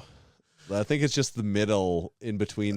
It's the middle of the bell curve that gets away with it not affecting them so much. I would say our household got very lucky this year with people adjusting quite quickly to it. So this was one of the more seamless transitions we've had. Ours is a seamless transition. Everyone just gets up at 5 now. So that like I've gotten up at 5 every single day. The clock just for doesn't matter. like 2 weeks. Yeah. I don't set an alarm anymore because I know I will be awake by 5 one way or another. I actually don't set an alarm anymore either. And it's to the point where now, for the most part, people in our house wake up between 6:30 and 7:15, which, when they don't have a job you got to report to, if you're a few minutes late, it doesn't matter. So it is kind of nice to be this is honestly, as of the last couple months, the first time in my adult life where I don't set an alarm every morning. It's this very weird feeling. I don't have to. I haven't gotten up to my alarm in weeks and weeks. I still usually set it out of paranoia because I'm always like, you know what, today could be the day. They're gonna all. I might just not wake up for I might just not wake up for like a week if I don't set an alarm here. From Big Joey, why no garage gym competition sponsorship this year? Well, to be frank, that is a business decision. Yeah. And it costs a lot of money to sponsor that. And I'm not too and if we're going to I guess there's 2 ways to look at sponsorships because we get asked to sponsor a lot of things. We could actually go broke as a company sponsoring things. Oh, for sure. We could. Like if we said yes to everything, we would have we just wouldn't have a business and right, absolutely. And we it's would not. And this, the sponsorship would not come back our way. We would just lose money. That's kind of my point on a lot of the sponsorship opportunities. They're not reciprocated like in a way that it doesn't. You have to look at it as a donation to a certain extent, which is unfortunate because it's just annoying. And I'm not really blaming anyone here. It's just the nature of the sport. But look at the NBA and all these places. They have commercials. Those are their sponsors. And you can be pretty sure that the people in these departments are doing this because they think it is a good business move. None of them are doing it because they want to make a donation to the NBA. Right. They're doing it because they think they're going to make money off of this move. Yeah. And for the most part, in powerlifting, as unfortunate as it is to say, the 99.99% of times you're doing a sponsorship, you're purely making a donation. And as long as you understand that, you can be a little more selective about it. But it is incredibly rare to the point where, I don't know, has it happened maybe once where we've sponsored something where like, that actually might have made us money. I don't know. Has that ever happened? Maybe once might be a generous number on that, actually. Yeah. The other thing, too, another way that we've looked at that also is now that we started running the Lift Hard, Live Easy Classic, because part of it is giving back to the strength sports. Mm-hmm. Like you're just like a lot of the companies, you just think about it as giving back to the sports. Well, a much bigger way that we can do that than like donating our money to like every every you know, other to meet 7 that's meets a going on. month, is we just put on a really cool one and invite anyone that wants to come to do it. And like, that's, you know, we're able to give way more back to the sport by doing that than And by affect way doing more these other people that ones. actually care about what we're doing. Right. So we've kind of we've done less other things now because we do that. You know, because we focus a lot of money and time on that. Yeah. The way we get back to it is we try to throw the craziest powerlifting meet possible. And Right. I mean, you can't be much more direct with your dollars Right. than doing something like that. Right. And it's not even to say that people don't try and do a good job of. No, like, that's not that's not knocking them at all. It's just Right. it's so incredibly hard to get that many eyeballs on something to make it matter. And another like thing to be franked, whenever someone asks us for a lot of money for any of these, we're pretty much out, just because it just does not make any sense. Like, No. we're much more likely to do the smaller ones because I can just stomach a smaller donation. Where it's like the okay, people that ask whatever. for many thousands, just our business model, the way it works. Once you understand, just do the math. We're selling T-shirts for $30. I mean, take a rough guess how much you think we're actually profiting off of a T-shirt. Now, think Right. about how many T-shirts we would have to sell for your event to even break even. And Right. you'll see the numbers start to just get insane. And that's not the way it works. Like, to be real about it, if we spent like $1,000 sponsoring an event, we would be lucky to be able to say we sold 10 T-shirts from that. Pretty Like, much. Don't you think so? Yeah. I mean, Like, have we best ever case done anything scenario. where you've been like, Best case scenario would be we'd sell probably 5 T-shirts and 5 drink spotters if we Right. sponsored something big like that. right. Yeah, So that's it's about like, all it is. yeah. So it doesn't really fit all that well. Yeah, for, I guess, and we're not like, I mean, we're saying this from experience, sponsoring Right. tons of different ones over the years, big Right. ones, small ones, local ones, ones that have huge people at them, and in our experience, either people that go to those things and watch those things don't like our product, or they don't pan out. And I'm maybe betting more on they just don't pan out because they don't get enough people to watch them. Like, it's just at the end of the day, there's not enough people that watch Right. it. And then if they do get thousands of people to watch, well, now they want a lot more money. So then the numbers again don't work out in your favor. Yes. And that's just the way powerlifting is. It is what it is.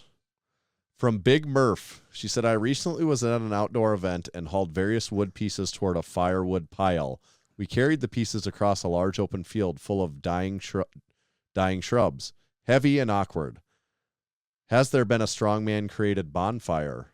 Imagine the locations, the items, the terrain. Could be epic.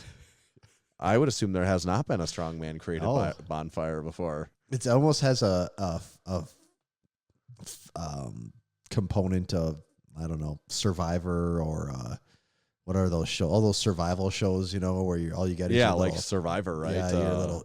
What's that one, Alone, where they're all completely Oh alone? yeah, on the alone. island? Yeah, You know, it has that component of that where not only are you just moving stuff, now you got to figure out a way to light it on fire at the end. right. If there was a draft where you had to pick people for your strongman bonfire making team, number 1 pick overwhelmingly should be Havland. I was going to say the exact same he'd thing. I was wondering if absolutely you're going to be go him. there or not. Yep. Yeah, he would be the number 1 pick, without a doubt. Yes. Everyone else would be a very, very distant second to him. Yes, And From he also Big just Tron. benched 600. And did you see that it's video like he had today? 640. Yeah, 640 pounds. Yeah, and it's a long motion. Yeah, it's just a dude laying on the bench benching. I know. There's no sneaking around that technique. No, he seems to be laying very flat when he does that. Yeah. Like, noticeably, it sticks out at how flat his back is on the bench. Mm-hmm. From Big Tron, with longer hair, overrated or underrated crew neck sweatshirts? Same question for long sleeve hooded tees. So with the long hair, does that, for a crew neck sweatshirt, does that make a crew neck sweatshirt any better or any worse to you? Well, it sort of makes it a little better because you don't have the hood jamming up your hair. Right. Assuming So you your think a hair's crew neck down. could be better because, yeah. It does make it a little better. When you have a hoodie on and you have long hair, your hair's kind of doing the thing of like, is it going over the top and back of the hood? Is it coming around to the sides and then out back to the front? So there is a component of where does my hair go in this equation that doesn't exist with the crew neck. But I also don't think about it that this is probably honestly more than I've ever thought about it right now. Now that he's saying it, because I'm verbalizing it for the first time. But what was the question though? What was the second part of it? Same question for long sleeve hooded tees. Long sleeve hooded tees. Well, I don't think I've ever owned a long sleeve hooded tee. Actually, maybe when I was in like elementary school or something, I did. But I've not owned one of those for a very long time, so I could be wrong. My boy has some of those, and he's 3. So the thing with those hoods, though, is those hoods are essentially just a tiny piece of T-shirt fabric, so the hood doesn't really do anything. Right. So you don't got to worry about your hair. It lays very flat on your back. Yeah, it lays very flat on your back, so you don't got to really worry about your hair messing with that one too much. Okay. From Big Justin. Are you guys considering honoring Brian in the on-supporting members segment? That's number 6, by the way. Number Brian. 6, that in one of our newest, fastest-growing segments on the podcast. Yes, yes. Should we kick the live listeners off, or should we let them ride? We can kick them off. Yeah, let's kick them off. They've had their fun. Yeah, they've had their fill. They need something just to for look. Sticking around so long. They're getting reported now too. Reported for sexual acts of deviance. Yeah. Every one of these men showed me their penis on air tonight. I'm very upset. You will be reported, but this gives them something to make sure to listen to tune in live when they can't. But they're dying to know what the final Brian count is. You know, the biggest. Yeah, that's true. They're all going to have to tune in because we're at 6 now, right? Okay. From Big Jory, piece of gym or lifting equipment you regret getting. Ooh, well, I'm not a good person to ask because I can tell you every piece of gym equipment, everything I bought in my life, it all fits in a gym bag. It's a lifting belt, shoes, wrist wraps, knee sleeves, and the one piece I added somewhat recently was the One Strong Herd bench pad. And I don't regret that thing one bit either. That thing's nice to have. Have you been using that? Oh, I use it every time I go to a bench because every bench in a commercial gym is somehow like an oil slick. It's so slippery. Yeah. I mean, I feel like you could lay down on it quickly and you just slide off the back. It's crazy.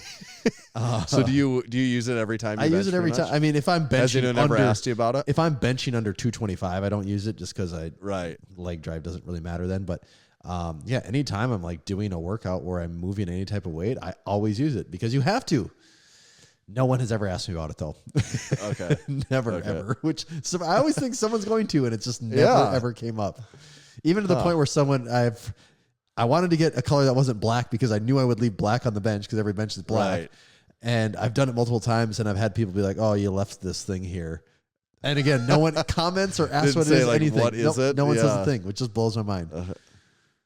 So nothing that you were like anything that you're like, that kind of was a piece of shit or anything like that. I just haven't bought enough stuff in this hobby. There's not enough things to buy if you don't have a home gym to really. I've never bought elbow sleeves. I could maybe see how if I bought elbow sleeves, I would potentially regret that. But no regrets. No, I don't have any. You're the one that's bought stuff. Do you have any regrets? I don't really look at it in terms of regrets. Everything's just and if it's just I mean, outside of clothing type items, if you don't like it, you can just sell it for close to what you bought it for, can't you? I don't know if I've ever sold anything hardly. Like, have I? Can you recall? I just only when I upgrade. Yeah, when you. Oh, sure. I guess I bought. I don't even know if I paid money for it, but it was when we first moved into this new location from the original gym, and we had that shoulder press, that dedicated shoulder press thing that was an awful piece of equipment. The angles were 100% wrong on it. I think that was free, but even it wasn't worth free. That's actually still sitting in the basement. I saw that the other day when I was taking pictures. Okay. I saw that back there. I forgot about it. I should just set that outside and put a free sign on it, but it's because it's a seated barbell overhead press bench, I guess is what it is. But like if you were to do it, the bar is so the bar sits almost a foot behind your head, so unracking it is damn near impossible. I don't know who made that, or even with a spotter, it's so awkward because like I want to like get Yep. into the bar. Yep. Like if you have a spotter, you have to have them like lift it out here and then you get set up like while they're holding it. It's back. So just do like a 45-degree angle from, put your arms Yes. kind of by your shoulders and then put them back at a 45-degree angle and extend them back a foot. And then think now be strong in that position and unrack it. Yeah. It is Only- really impossible. Only the oldest of most original Massenomics gym members would even remember that thing. But it turned into a coat rack really quick, and then it turned into not even being in the gym real fast. So that is one piece of equipment that was quite the piece of shit. From the Big Mac, dream blunt rotation of past podcast guests. And nightmare blunt rotation of past podcast guests. I think I'd have an easier time with the nightmare rotation. The nightmare? Yeah. The nightmare rotation. Oh, this would be hilarious. I'm semi-ignorant. A blunt rotation, who you just sit around with and get high and shit. Pass it with. Yeah, who you're In a gonna circle sit, and just who you're gonna sit, talk shit. pass a blunt around with. Yeah. This rotation would be absolutely hilarious in the scariest way possible. It would be Evan. What was his name again? Cardone. Yeah, Evan Cardone. John Anderson, and who would be I'm gonna say it. I would put Matt Reynolds in it. Yeah. I've never said that on air. He would be my third one. Just because you'd be, it's He'd be all right, selling me. He'd like, be just pitching look us at the your, whole time. Just look at your watch. It'd be like noon, and then you'd look down again, and it'd be midnight. And you're like, oh, I haven't actually talked yet, and there's been zero moments of silence. Yeah. I mean, even that nightmare one would be interesting. Oh god, it'd be a very funny nightmare, but. What about a dream one? Anything like? I guess it's Mike's always funny, but also we've been around. Like I'd have to not like I'd be like, nah, we're pretty good. Oh man, we know Mike pretty well at this point. I so know like, he would be if he's not in it. He's adjacent to it though. Is the thing Right, He would right. be up there. and even like Dave, I really liked hanging out with Dave, but also now we kind of have. So then I kind of lean towards wanting for it to be somebody else.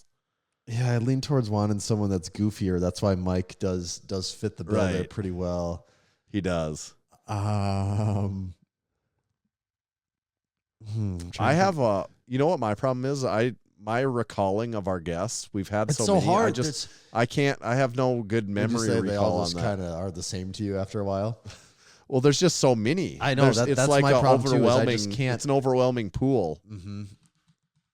I do really struggle to even come up with people off the top of my head and then have noteworthy things about their episodes that. I thought last week's episode was Stacy Burr. I thought Stacy Burr was a really good. Oh, I thought she was really guest. fun because we've ran into her a few times and we've got to talk to her, but it was never more than really just kind of a No. hey, what's up, what's going on.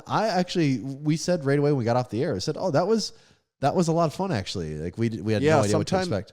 Because she puts out a lot of like some pretty serious stuff, and we don't have the most serious time a lot of times. So sometimes I don't know what I don't know. I have perception of what somebody's going to be like, and then I like get completely flipped on that, and I'm like, oh no, I was incorrect on what I thought that person might be like, and that was so much fun. Just as I just go to my most recent memory of. People that come to my mind tend to be people that have been on in the last 10 to 15 episodes, but I'd have a hard time giving a decent answer here without really digging through the list. You know who I thought a couple like Evan Centopani. I thought he was a pretty fun. He was, yes, for a guy that we knew almost nothing dude. about. Right, he could be a pretty fun guy to have in that mix. I'm just trying to think of some. What about like Dr. Bo Hightower? Would he be a fun one? Or he's maybe. You know who's actually pretty fun too, though, is David Thomas Tao of Barbend. He's pretty fun That's too. true too. Yeah. He's interesting. He's a fun guy to talk to. And he gets our whole vibe. What about the 10 scoops guy? The Deadliest Lift. Dark Iron Gains. Dark Iron Gains. I don't know. Potentially. I'm trying to go through the list as quickly as I can, but it's a long list. It is an incredibly long list. Jordan from recently of Barbell, Jordan Feigenbaum was pretty fun. Of course, then we could just go with our buddies, like someone like Grant. But I know. it's also that that's just like it's kind of like there again. I'm back to the Mike and Dave thing where I almost kind of want to pick people that it's more of a rare experience too. Mm-hmm. I agree. Something to think about. Yeah, something to really dwell on. Big Jen says, what are the next big goals for Massenomics? Well, the most immediate goal is get through Black Friday. That's hopefully have a smashing Black Friday. We're almost in slightly more of a one step at a time point of the process right now. I don't know that we have a master 2-year plan right now. Right. Yeah, we've never honestly really had a master 2-year plan. Yeah, I think we're like the next 3 months. Yeah, I think a lot of people vastly over or underestimate what's going to happen in 2 years in most businesses. I guess as your business gets bigger, it's easier because it's really hard to turn the ship at any one point. But when you got 2 people that can kind of do whatever they want, it's really easy for us to just turn how things are going. So a 2-year plan seems insane. We do have hopefully first quarter next year some exciting things that we're hoping we can have ready by then. Just some of these things are slightly outside of your control as far as timelines, things like that. So right. But like the obvious immediate things are Black Friday, wrap up the year then through December, and then it's really you start to get into Arnold mode because get ready for the once Arnold. the year's done, you're really 2 months out from the and Arnold. Then once Arnold's done, it's like getting ready for the Lift Hard Live Easy Classic. And that's actually, kind of a cycle. I'm kind of jumping ahead though. We got the December to remember. So it's Black Friday, December to remember. Then it's the end of the year. And then it's full Arnold prep. We're 2 months out. And then we have a little bit of a lull, but the Lift Hard Live Easy Classic isn't too far away from that. As far as big goals, we want the Arnold to do well. I'd love to sell more merchandise at the Arnold this year than last year was better than the year before.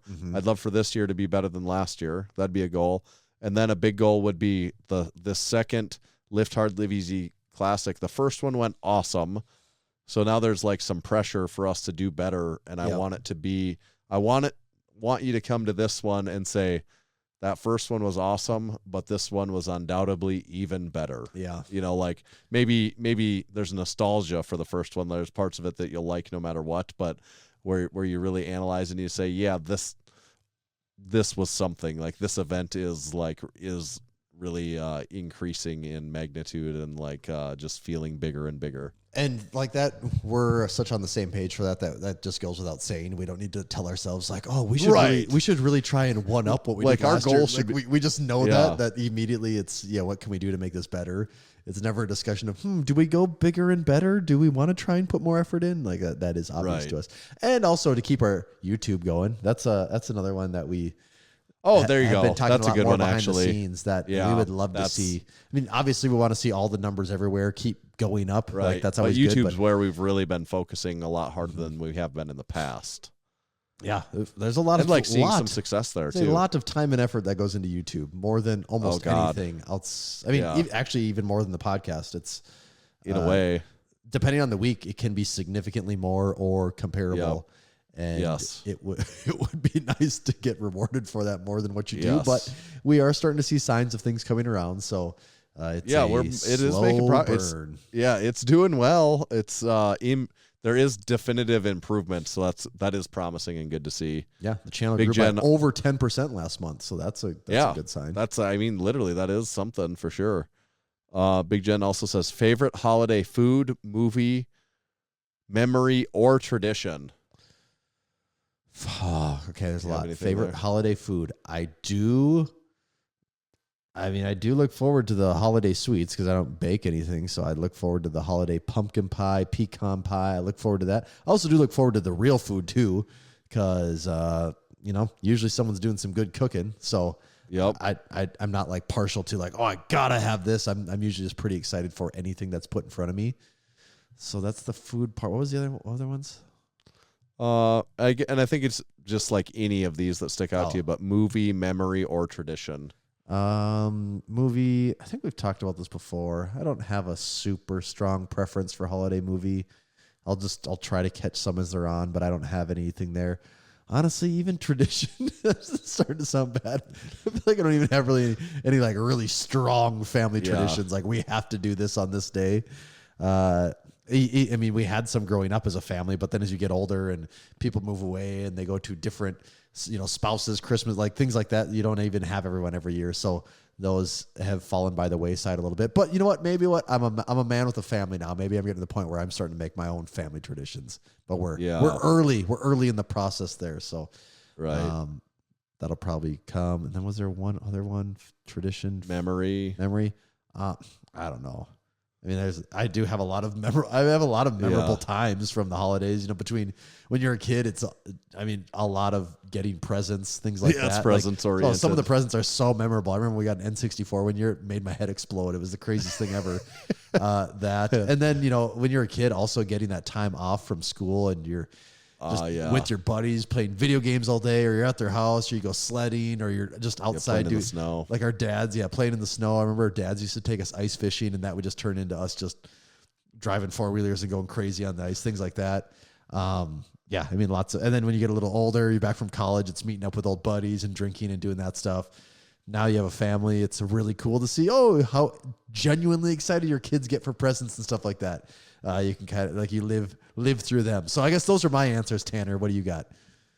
Yeah, that's all good. I go movie. I'm going to say I do really like National Lampoon's Christmas Vacation. And I do, at this point, force everyone to watch it, or whoever I can make watch it with me once a year. Mm-hmm. So I will watch that annually. So that's kind of also a tradition. And I do, because I'm kind of a record guy. I don't know if you know. I've heard a thing or two about lately. this. But I do have a Bing Crosby Christmas record that I look forward to putting on every year for the last several years. So, I'll put it on some more, usually when it snows in the morning, I'll put it on and force everyone to listen to it in an early snowy morning. Uh-huh. And then, or when we have people over for a holiday time, I will put, when it's family people, I'll put on the Bing Crosby Christmas album. And I do bust that out album. the eggnog and just really get them in the mood. Yep.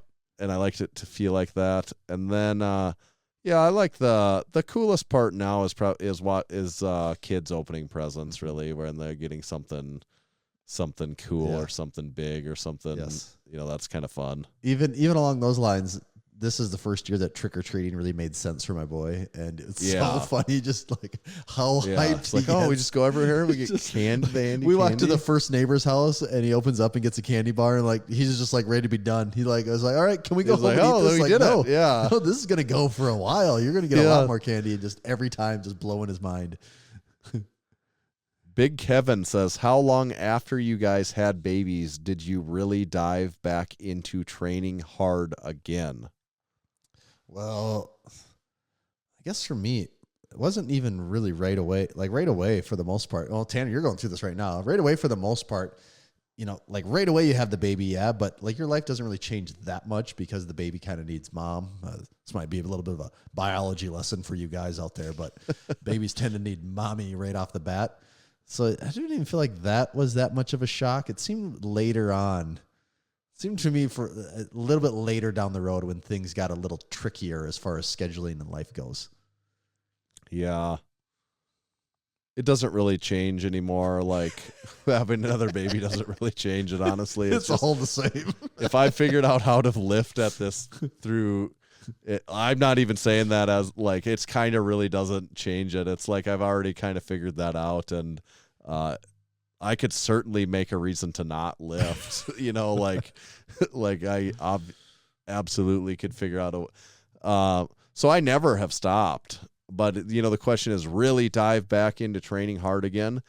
I never really don't train I never really train not kind of hard, but there's still levels to it. Yeah. But I don't have a hard and fast rule to that question. It's more of you just know when you're when you can sleep, it really comes down to sleep, honestly. Yeah. I'd say the two limiting factors really are sleep, quality of sleep, and then the amount of available training time.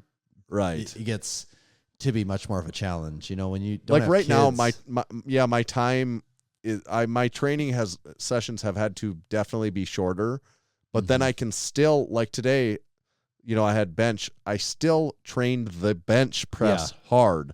I'm just maybe not hitting the same amount of accessory movements. Yeah, the accessories. So it's like, yes, the accessories start to suffer the most, I think, is what. Right. So I'm not going to go in and be like, oh, I don't have much time. I'm just going to do push downs and kickbacks. I'm like, no, I'm going to bench. I got to make this. I got to make this session count. Get the ankle straps out. I'm putting them on the cable machine. Or it's like, it's like the other day I just deadlifted and did a squat variation, and that was it.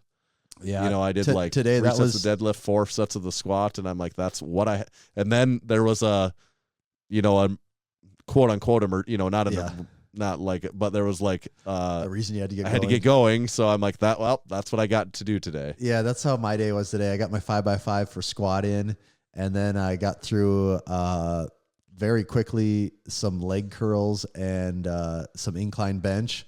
And then I had just like a few minutes, so I did 2 really quick sets on the hack squat, and that was my day. Okay. So the squat part took probably 80% of the workout, and then the other ones got blasted through in the last about 10 minutes or so. Right. So it is being smart about with your training time economy, I think. Next one, we'll go to Big Tyler Thompson. Make a powerlifting style sport with 3 different lifts than SBD. Example, front squat, dumbbell bench, axle deads. Okay, I'll go the Jefferson deadlift. Classic. For sure. For a pressing thing. Does it have to be those 3 movements? No, I guess it doesn't have to be that, does it? I guess not. I didn't know if that was an unwritten rule. That. What do I like? Continental clean and press. We've been instructed that's the best gauge of strength. Yeah. I don't. Do you have anything? I like Jefferson deadlift. I do like a continental clean and press. It sort of mixes a pull and a press into one. Yeah, right. So you can't just be a pure long arm monster and have a really good lift there. You got to have more of the total package, you could say. So I really like that. And then you do need something. I do think something that tests your legs more directly.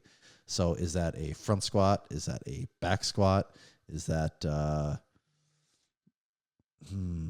safety squat bar? I don't know. Yeah. It's got to, I'm just what that third one would be. I don't know. I have a hard time not saying back squat still there. Right. Just because front squat, the limiting factor is just the positioning for so many people that it feels like that's a hard one to say. Like that's maybe it could be safety squat bar. Actually, maybe it could be. Maybe you would see some crazy numbers there. Yeah. If we have to say it has to be different, then I'm going to go safety squat bar. If you can't pick any of the powerlifting movements. From Big Clint, would you rather have an all-time world record and it get broken the next year, or set a new Masters world record every year?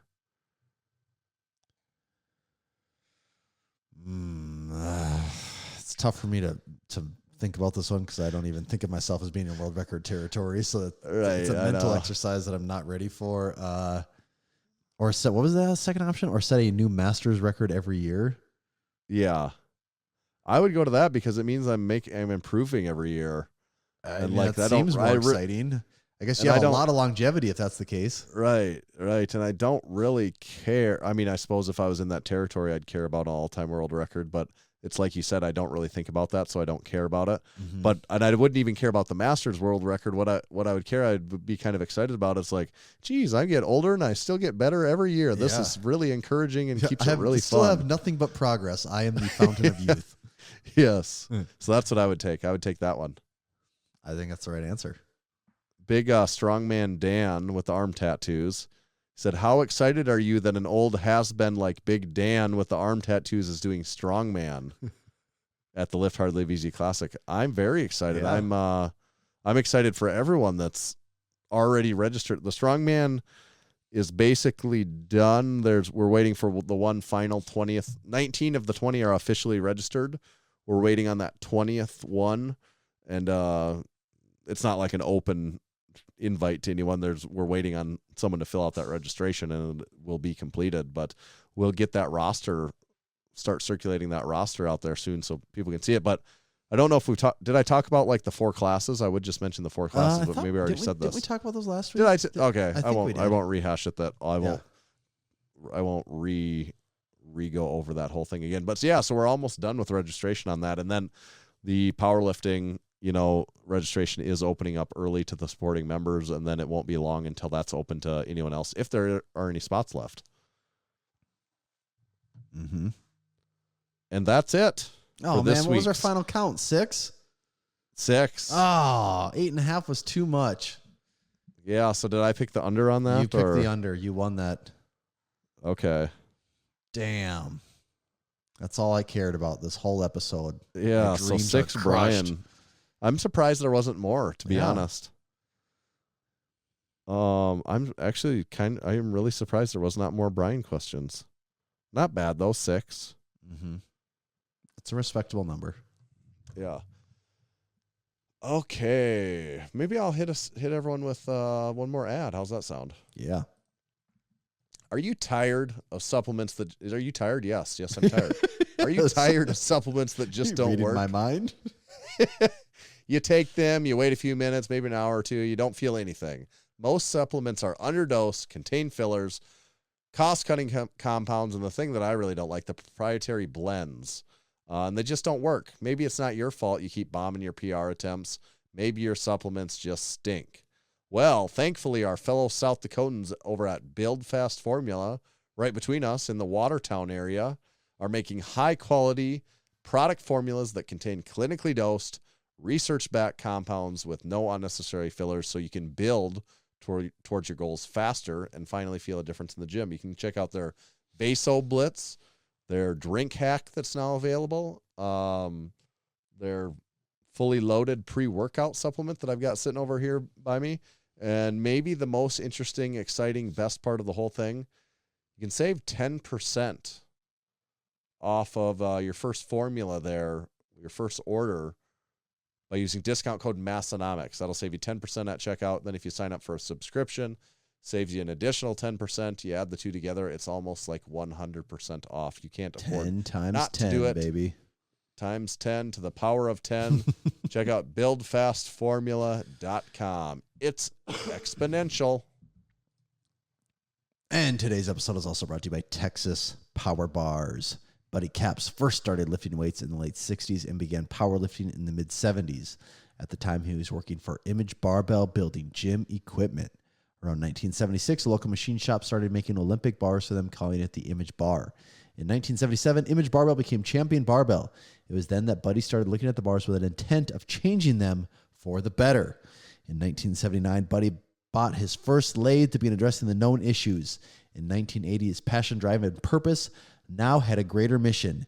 Buddy set out on his own to make what he believed was the greatest bar he'd ever seen with, and the Texas Power Bar was born. Fast forward to today, and he has changed the game once again with the 29-millimeter Texas Power Bar. It's strong as a house with the best knurling, and it is maintenance-free. Hundreds of state, national, international, and world and Massenomics powerlifting records have been and continue to be set and broken on the Texas Power Bar. To learn more about Texas Power Bars and buy one of their legendary bars, visit TexasPowerBars.com. Couple more questions. I found somebody DM'd. I forgot about these. What drew you to Juggernaut AI in the first place? Correct me if I'm wrong. I'm pretty sure I was using Juggernaut AI before we were.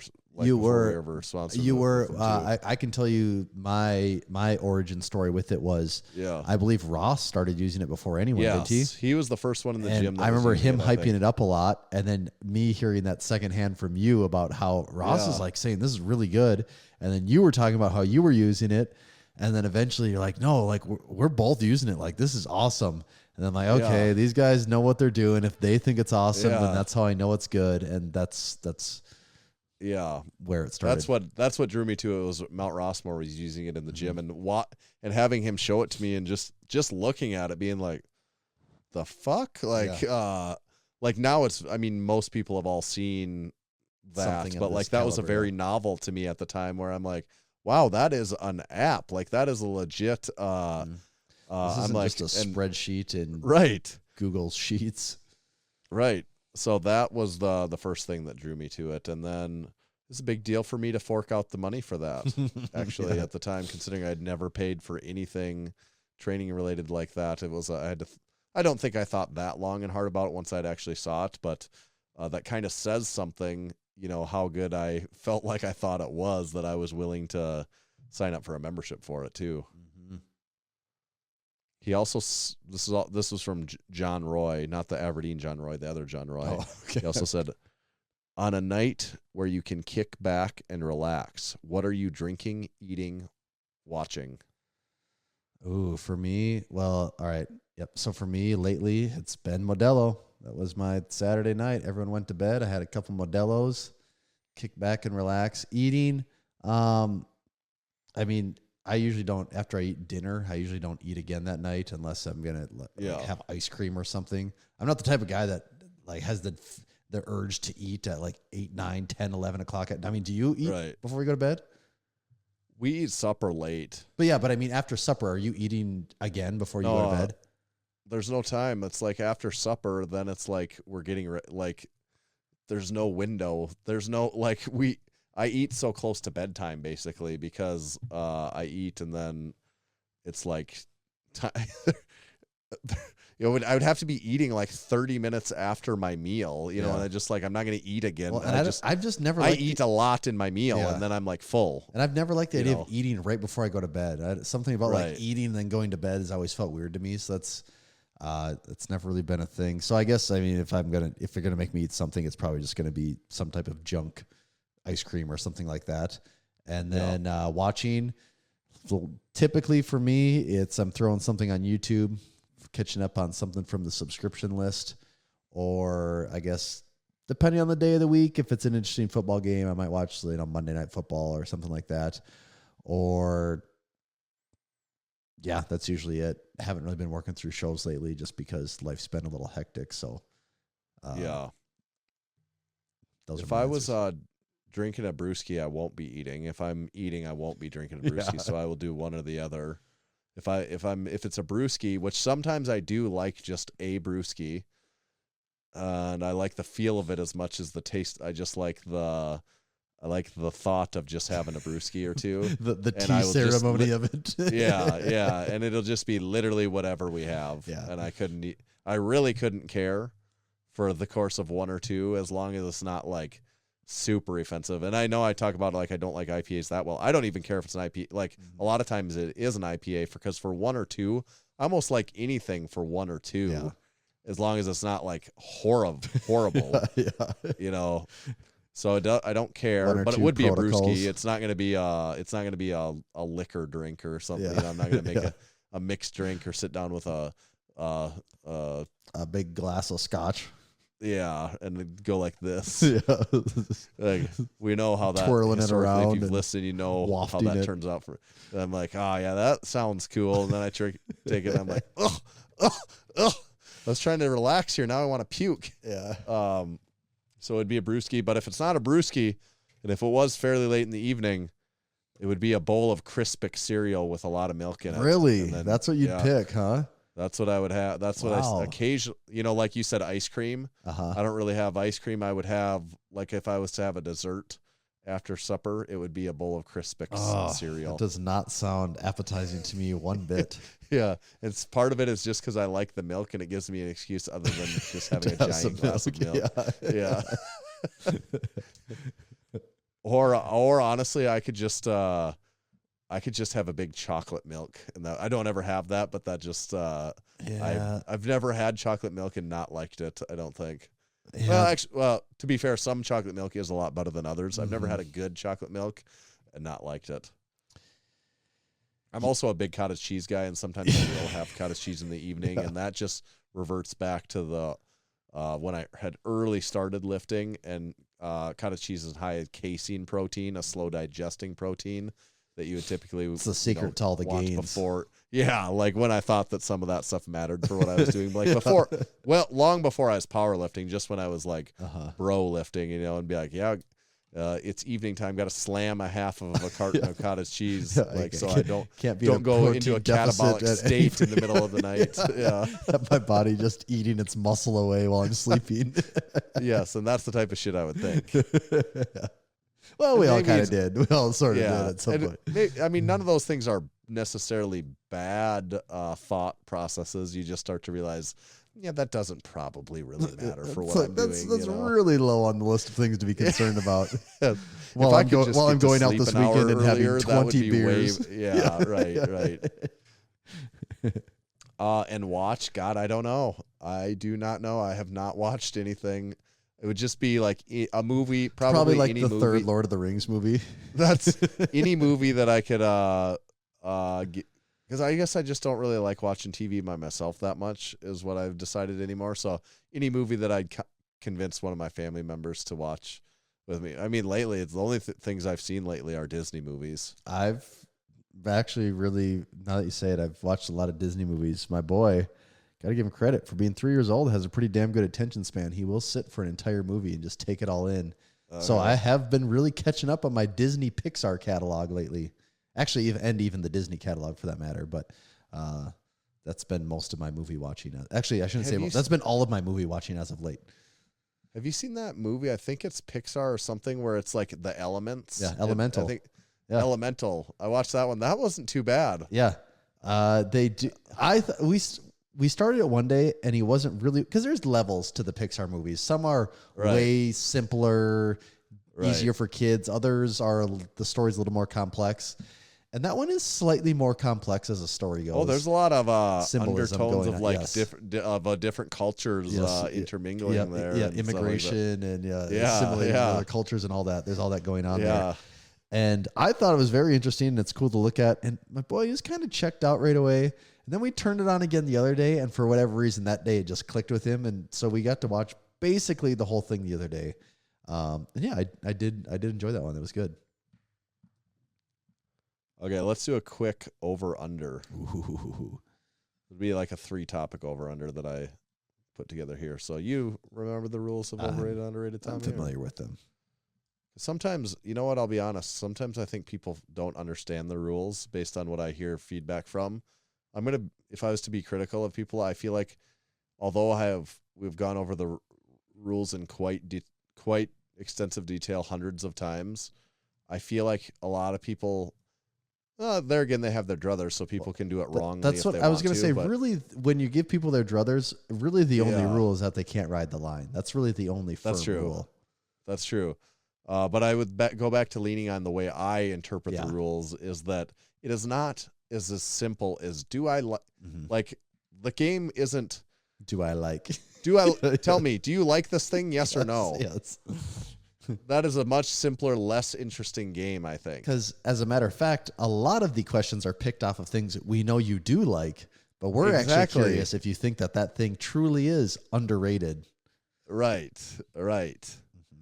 And that is wherein lies the nuance of over-under, in my opinion. But there again, everyone has their druthers, so they are allowed to incorrectly play the game if that's how they choose. So overrated or underrated. Yeah. OLED TVs. It's funny. I was telling you, I did just buy a new TV. I did not buy an OLED because I wanted to go relatively big, and I just can't bring myself to spend over $2,000 on a TV yet. So that's where I would have been in OLED territory. But seeing them in person, they are pretty damn impressive. I believe the exact words I used to you are, I think they might make things better than they look in real life. Granted, the demos are designed to make them look as crazy as possible, but they do look really, really good.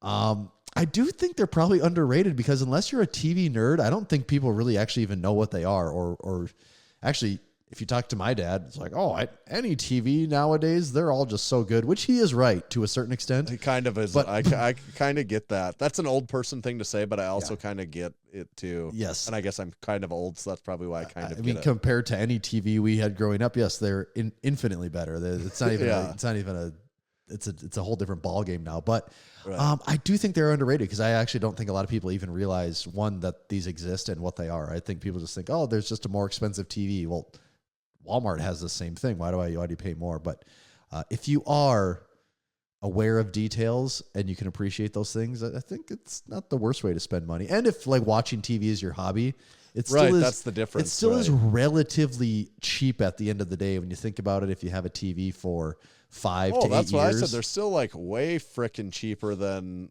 like 10, 15 years ago. Like they're even the most expensive ones now are, you're getting like twice. Well, you're getting like 10 times the TV. And if you are a person like your hobby is watching movies and watching TV shows, I mean, it's still pretty damn cheap at the end of the day. If you go from say $1,000 TV to a $2,500 TV, over the course of 6 years, if you really want to think about it that way, you spent marginally more over the course of 6 years to potentially enjoy your hobby much more. Yeah. So what did you say? I did say underrated. Okay. I don't really have even enough of an informed opinion on OLED TVs. What I would just say though is like giant TVs are so cheap. They are. No, like it's if just if you wanted to just like I don't care about the details for myself because I don't watch very much, so that's probably why I literally don't know if I could know if I watch it in the store and I see the two, I'm going to be able to see a difference. I'm not blind. Yeah. But then I don't know if I actually care. Well, and part of it is all. Some of it is you don't know what you don't know. So once someone explains to you some of the imperfections, like this is blooming and this is this thing, what? And so once you start to understand, like this is where cheap TVs fail. Right. Then you're aware of it, and then at that point the illusion starts to break, and you're like, damn it, now I know what's wrong. Yeah. It's the same thing with lots of stuff in the gym equipment world too. Once someone makes you aware of, well, this is what that bar doesn't have set. When you don't know any of that stuff, you're like, I don't care what bar. I don't. It's like, a bar. I don't know. You put plates this one on just it. Stays in my hands better. I don't know what type of knurling this one has. And then once you start to become aware of those things, it does start to ruin some of it for you. Yeah. So there's a little bit of ignorance is bliss with some of that. Yeah. Overrated or underrated knee sleeves? This harkens back to the most recent Massenomics reels YouTube that video I've made over the last week or two. I do think knee sleeves are overrated. As a guy that wears knee sleeves and doesn't have a problem with knee sleeves, I do still think they're overrated. Where I really think they're overrated is I think it's really lame, this game people are playing of trying to get the most aggressive tightest knee sleeve to go to add 10 pounds to their squat total or whatever the hell they're doing, so they can go and go to a local powerlifting meet and place 5th instead of 5th. Not even. I mean, it's like you're just playing. In your head you're not actually stronger. You're just playing games for the sake of meet day. And okay, that's just what equipped lifting is, which is fine, but that's what equipped lifting is. That's why I think the whole knee sleeve thing is kind of lame. That's why I don't care one bit about buying a more aggressive knee sleeve. Like, let's just say I'm at my best and I can squat 550 again. And then, I buy the more aggressive knee sleeve. And that day, now on meet day, I squat 565. It's a bigger number. I don't really feel better in my head that I'm stronger. I just bought the right equipment. So it's less exciting. The way my brain thinks about it, I don't care. And when I do powerlifting meets, I'm not competing against, my mentality is I'm competing against myself. So it just feels like I'm playing. It's like, someone put their toe on the scale, so I weigh slightly heavier, and no one else saw it except for me. It's like, no, you're just playing games with yourself now. You know what's going on here. That's my opinion on it. Yeah. But see, that's how but that being said, you wear knee sleeves. I do wear knee sleeves. Use knee sleeves. And see, that's where I think a good case of people misinterpreting what overrated could potentially even mean to someone. Mm-hmm. And actually, it's been a while. It's probably been 6 months since I've actually worn my knee sleeves. Yeah, because they're annoying to put on. As long as they're not like really loose, they're annoying to put on. And so I don't even bother putting them on unless it's like getting up to heavier sets. With that being said, though, I would pick a belt any day of the week over a pair of knee sleeves. Yeah, what would you? That was part of something we had talked about. A belt I feel like does so much more than these. Like, it's not even. Those are not comparable like tiers of equipment. Not one bit at all. When you get the belt is number one. When you get the belt in position and you breathe into it just right. Especially on a squat, I can understand a little bit on deadlift how people have a little more room, but like a squat, when you breathe into that belt just right, all of a sudden your upper body just It's you're like a 100% cast. locked in. Yeah. Yeah, it's just you're made of stone. It does not move at all. That's not even a factor in the lift at all. That's why I love the belt for squat. But honestly, that'd be the only really thing I need. Yeah. I mean, sometimes if I'm doing volume work for squats, I actually would prefer wrist straps over knee sleeves, because there are positions, especially if you're doing low bar, where your wrists can get really cranked in there, where wraps can provide a little bit more comfort. But belt would be, actually to this day, belt is the thing I use the most. Yeah, if I only got one thing outside of just like taking maybe even shoes out of the equation, because like you have to wear shoes no matter what, like belt would be the one thing, I think. For sure. Yep. Yeah. Okay, so overrated or under, well, let's see, last topic here. We talked about pumpkin pie quite a bit. Let's not do pumpkin pie because maybe that's the low-hanging fruit. Pumpkin is a fruit. Overrated or underrated, pecan pie. Pecan pie. I did not like pecan pie when I was younger. I would have 100% told you it was overrated, because people do like it and I hated Putting it. like nuts on a pie. Yeah, but then when you realize it's actually mostly just this insane sugar jelly of some kind, and then there's baked nuts on it that you don't even really know that they're nuts. You just eat this sugar jelly. It's pretty damn good. I do like it a lot now. But is it overrated or underrated? It is a pretty highly ranked pie, in my opinion. So, but there's some people that still don't like it. So that's, maybe it is underrated. Maybe it is. It might actually be underrated now that I think about it. It is one of my favorite pies. I think it's amazing. I think it's really good. I'd pick that. Is it a top 5 pie for you? For sure. Yeah. If we're talking actual pie, like I'm not saying like cheesecake or anything like that. If we're saying like apple pie, pumpkin pie, pecan pie, cherry pie, what else even is there for pies? I don't know. Peach? No, I see. And any fruit. No. I don't like that stuff. Yeah. I mean, apple's good. Cherry's okay. It's fine. I do not like cherry pie. That would be like okay. I don't even really like. I do not like the cherry syrup goop crap. See, and I don't even really like cherries, but cherry pie is okay. I mean, to me, it's a pie, so anything's kind of good in a pie. But peach, no, that's very low on my list. Lemon meringue is a very popular pie. I don't really care for that one too much either. I think I actually would chocolate pie is, I guess, a common pie too. And as a guy that likes chocolate, I would even say chocolate pie is a little overrated, but it just doesn't work as good in a pie, I don't think. Pumpkin pie is maybe the best pie. Pumpkin pie is really tough to beat. That was my favorite forever. It is a classic, just simple, delicious. You got to get a little Cool Whip on there, take it up a notch. Pumpkin pie is great, but I think I am going to say pecan pie is underrated. Underrated. Okay, that's a tricky one. I don't know what I would say. Thank God I'm not on the hot seat on would you pecan pie. if they're Thanksgiving dinner, the only dessert available is pecan pie, are you going to have a piece?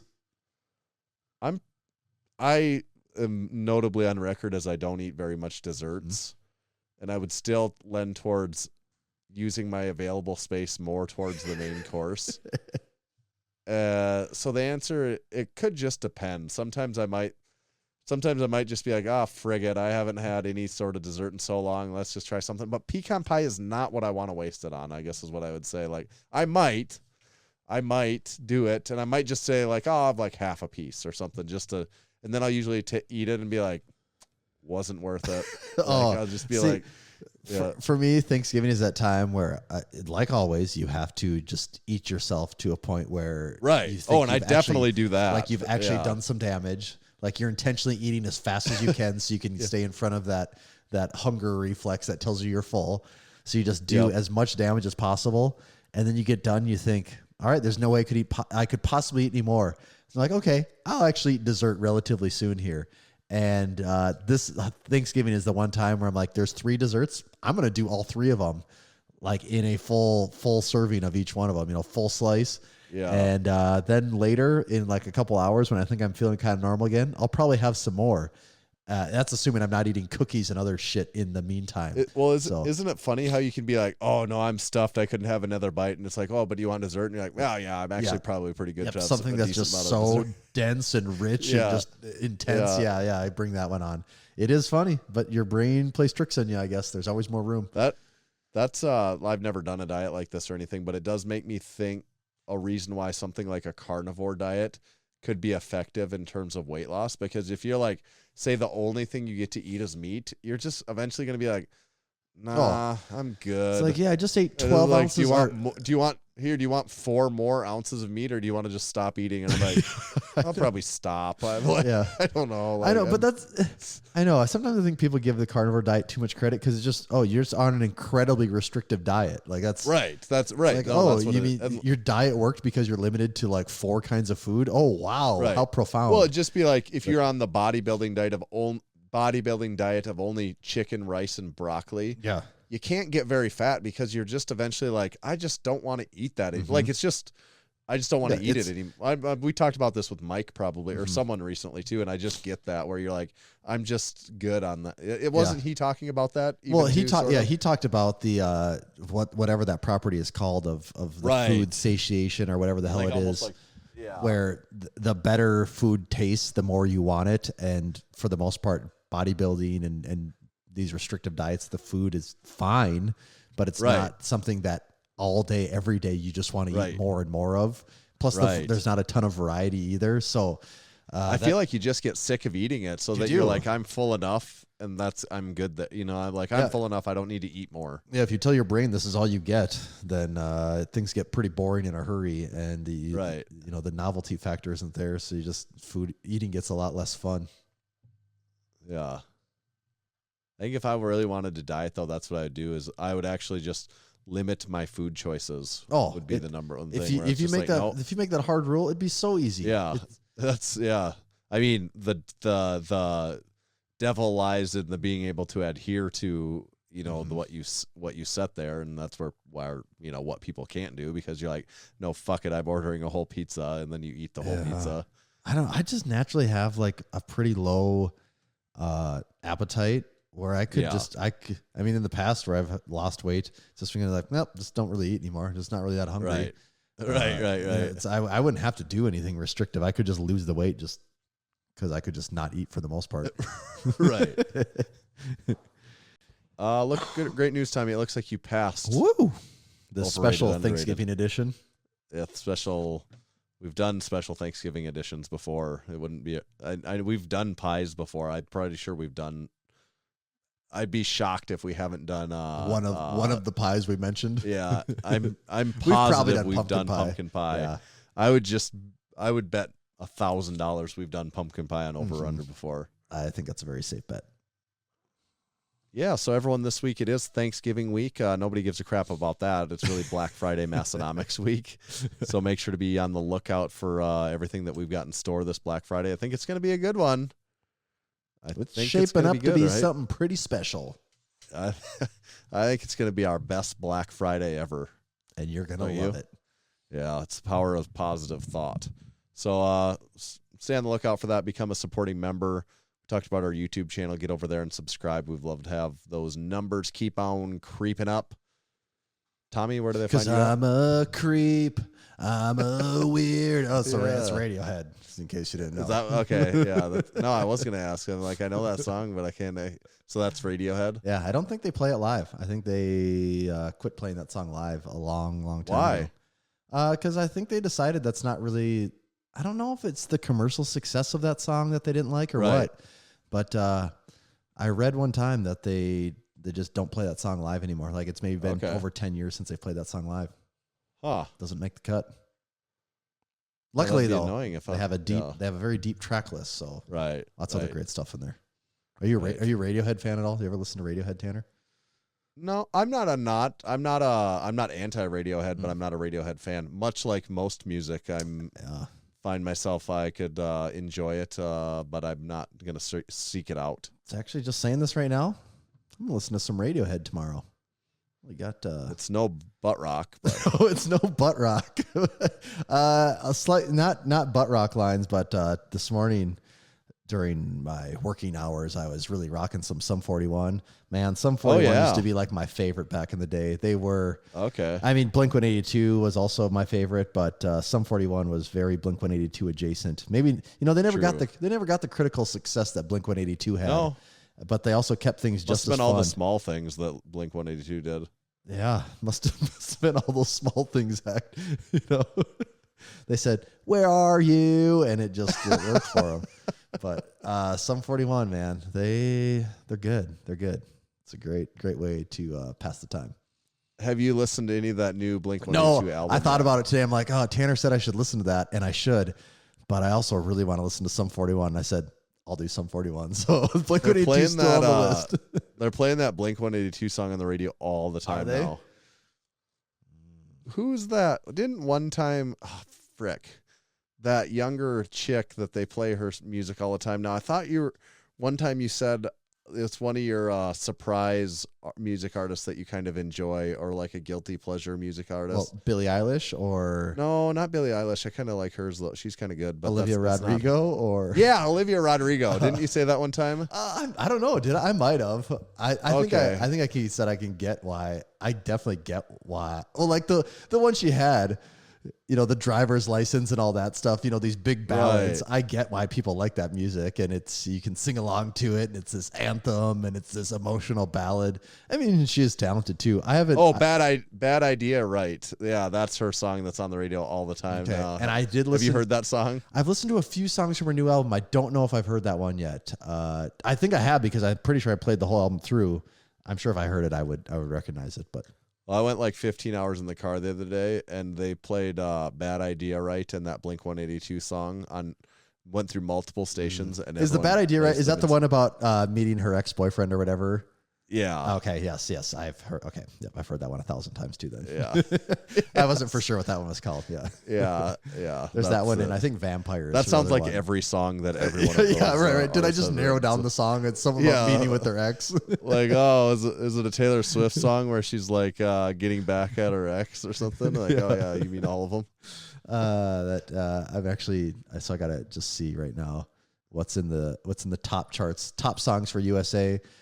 On Spotify, top 2 songs, Taylor Swift. The third one, I Remember Everything, Zach Bryan, Casey Musgraves. Are you a Zach Bryan guy, Tanner? Mary's been to Zach Bryan. Okay. I thought I'd remember hearing you say, okay, I thought I'd remember hearing you say. But now that he's going mainstream, whenever they go Mary is a big my wife is a big Zach Bryan fan. I am very moderate on Zach Bryan. But he is a prolific songwriter. There's no doubt about that. Yeah, I can see that. And he does albums with a ton of songs on it, and so I got to give him some credit there. But I am not a huge Zach Bryan fan. Okay. I'll go on record as saying that. Although, like I don't mind, but Mary loves him, and but people do love that. Kind of, it's sort of old school country a little bit, and the guy's kind of raspy, and it's got that feel of nostalgia and like old folk music to it. People love that. Zach Bryan should fall into who I really like, but what I would say is I've kind of grown to not really like Zach, not so much his music as so much as Zach Bryan, and part of it is he's on the Joe Rogan podcast, and I listened to it because I was intrigued because I thought I do kind of like Zach Bryan, and gotta say, not blown away by anything that I heard from him on there, where I just left thinking, you hurt your legacy. Well, I don't know. I was just like, you lost a fan, and I'm like, did you go to the Joe Rogan post and said unfollowing? Thanks. No. I just thought like, because I get used to listening to people on there, and I'm like, oh, this guy's pretty interesting, and I'll be like that. I'm like, I'm really interested in this person now because they really kind of surprised me, and he was just like, it's like, I'm a dude that makes music. Right, and it just, there didn't seem to be that much there, in my opinion. And then the other thing, this is a very minor thing, and you shouldn't judge someone by just short things, but there is this clip of him, and he gets pulled over by a local police officer, and he is such a douchebag that he's like pulling like the "Don't you know who I am?" And like, I know all the, I'm gonna like basically pulling the card like, don't you know who I am? And then like he's gonna get a hold of all of his cop buddies, and like Like, and he did something wrong. I don't remember what it was. This was no major thing. It wasn't like, I just admit, man, you fucked up. Right. Like, you got caught. Right. And I'm so like, just deal with it. And I'm like, why are you so worried about it? Why do you care if you get a little traffic ticket? And you know, I'm like, and I just thought that's like such a douchey move to just be like, pull, don't you know who I am? Which is almost exactly what he said. Yeah. And he was kind of being cocky about it at first. And then once he could tell that none of that was working, he was kind of starting to backtrack it. And he's like referred to himself then. He's like, yeah, I'm just a young dude. Like kind of almost like he was backtracking. Like you'd have to listen to it. I've not seen any of this. And you said, you idiot, you made the first mistake. You put your sticker on the back of the car. That way the cop knows. Yes, he knows what team you're on. Then you give him a Massenomics calendar and he's like, okay, we're you good. put your brand sticker on the back of the car. Then they know what they're coming up with. And that is, I'm really overblowing it, just a really minor thing, but it was just a. No, I get it. Those are those things that just kind of rub you the wrong way, or right. And I'm just like, I don't know. Are you this down home country guy, or are you this do you know who I am famous guy? You know, that's right. That's kind of what that made me think. So that's my take on Zach Bryan. Way too long winded. All right. Well, since we got that one, we have nothing but time. You know, next, you know who else is really high in the Spotify charts, Tanner? It's not quite that same vein, but adjacent. Morgan Wallen is always up there too. Yeah.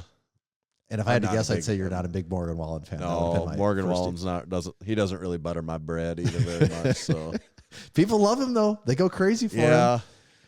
It's from me being a complete outsider to country. It feels like this is the new wave of country. Is this Zach Bryan, Morgan Wallen? I feel like there's Zach Bryan is better than Morgan Wallen. I know. I feel like there's another big guy though in the group right now. Isn't there another big country guy? Luke Combs is. Yeah, there you go. Yes, that's exactly what I was thinking of. Yeah, he would be in there. And Morgan Wallen is my least favorite out of that group. Definitely, he takes the most pop approach. Luke Combs on the alternative, the opposite of Zach Bryan, where I was hot on Zach Bryan and then maybe cooled.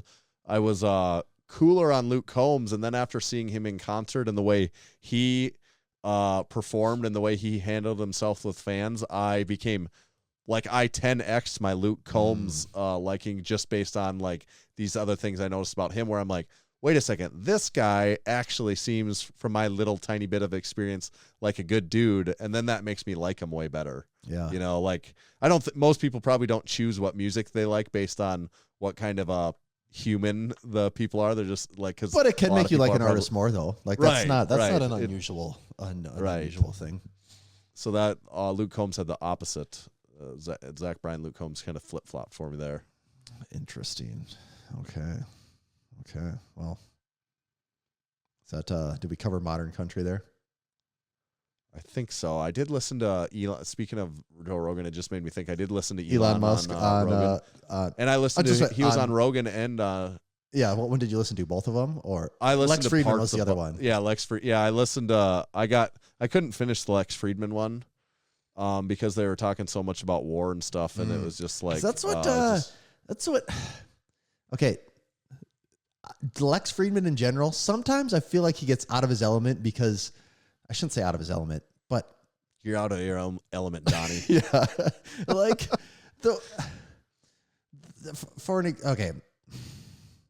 like obviously not a lot of reporters have been to war, so they're just talking about it, and they haven't been enlisted, they haven't done anything, so they're just talking about it from like a distant third person. They've read about it in books and maybe watched. I mean, their experiences. They've read about it in books and studied about it more than your average person. Maybe like that's their. So it always feels weird when people are talking about war that don't really have any idea about war other than the abstract idea of it. And even and I this is a guy that also is in that same boat. But I always feel like, these are just two people talking about how they think war should go, and I'm like, that's not actually how the world works. So that part I have struggled with listening to that. And even on those same lines, like Lex Friedman had one with the divorce lawyer not that long ago. Did you ever listen to that one? No, maybe you or someone was telling me about it. I don't know if we ever talked about it. Someone brought that up to me. It must have been someone else that listens to it. It was interesting, and a lot of, just relationship parts that they talk about and all that. But Lex, I think he's a single guy. I don't think he has a significant. That's what I would he's not assume. married. I know that for sure, and I don't even know if he has a significant other. And when you're talking about people in these like deep, just possibly the most traumatic moments of their life, Right. and him saying how he thinks people should act. I'm like, it's really hard to say. That's or it's true. really easy to say how you think people should act when you haven't gone Yeah. through maybe, you got to feel Imagine for people if- when they're like cheating. Right. Like people have kids and they think they've devoted their lives to each other and they find out that this other person was cheating on them. I can understand Yeah, how people are emotions not run like, to a level of- let's shake hands and say that one's under the water under the bridge. Let's move on. She's like, why Right. can't people just move on? I'm like, that kind of sounds like a guy that's never been in like a real relationship before. Yeah. So some of those, I get the feeling that maybe he's out of his element to touch on. Yeah, I could see that. And like with the war part of it, the only part I liked about that episode is they did reference 1984 and Brave New World both. Oh, did they? And I have now since Yeah, read you've read both both of them, those. yeah. And I've been waiting for these times to come up. But every time they get referenced now, I'm like, I really deeply understand that reference that you're making there. Like It seems like Lex references one of those books almost every episode, though. all the time. Like too much. Yeah, like way too. Like, how does it come up so much? Like, he really bases a lot around future utopia versus future dystopia. Like, and then varying levels of variances of future dystopia. That comes up so often. It does. To the point where sometimes it's interesting at times, but other times it's just this is just two dudes talking about the way they think things ought to be, and I'm like, well, I don't know. It's also him getting. I guess it's we ask every guest what measure of strength is the best measure. He has to talk to everyone, regardless of what their expertise is, about the future of AI. Like when we think Matthew McConaughey, and I'm like, I don't know, does Matthew? And he's like, it's love, man. That's not the right answer here. Whatever he said, I just remember thinking you could have said that to almost anything because that answer doesn't really apply to what was just asked of you. And that was not the appropriate question for this guest. Matthew McConaughey. Yeah. Yes, I do. I'm with you on that one. I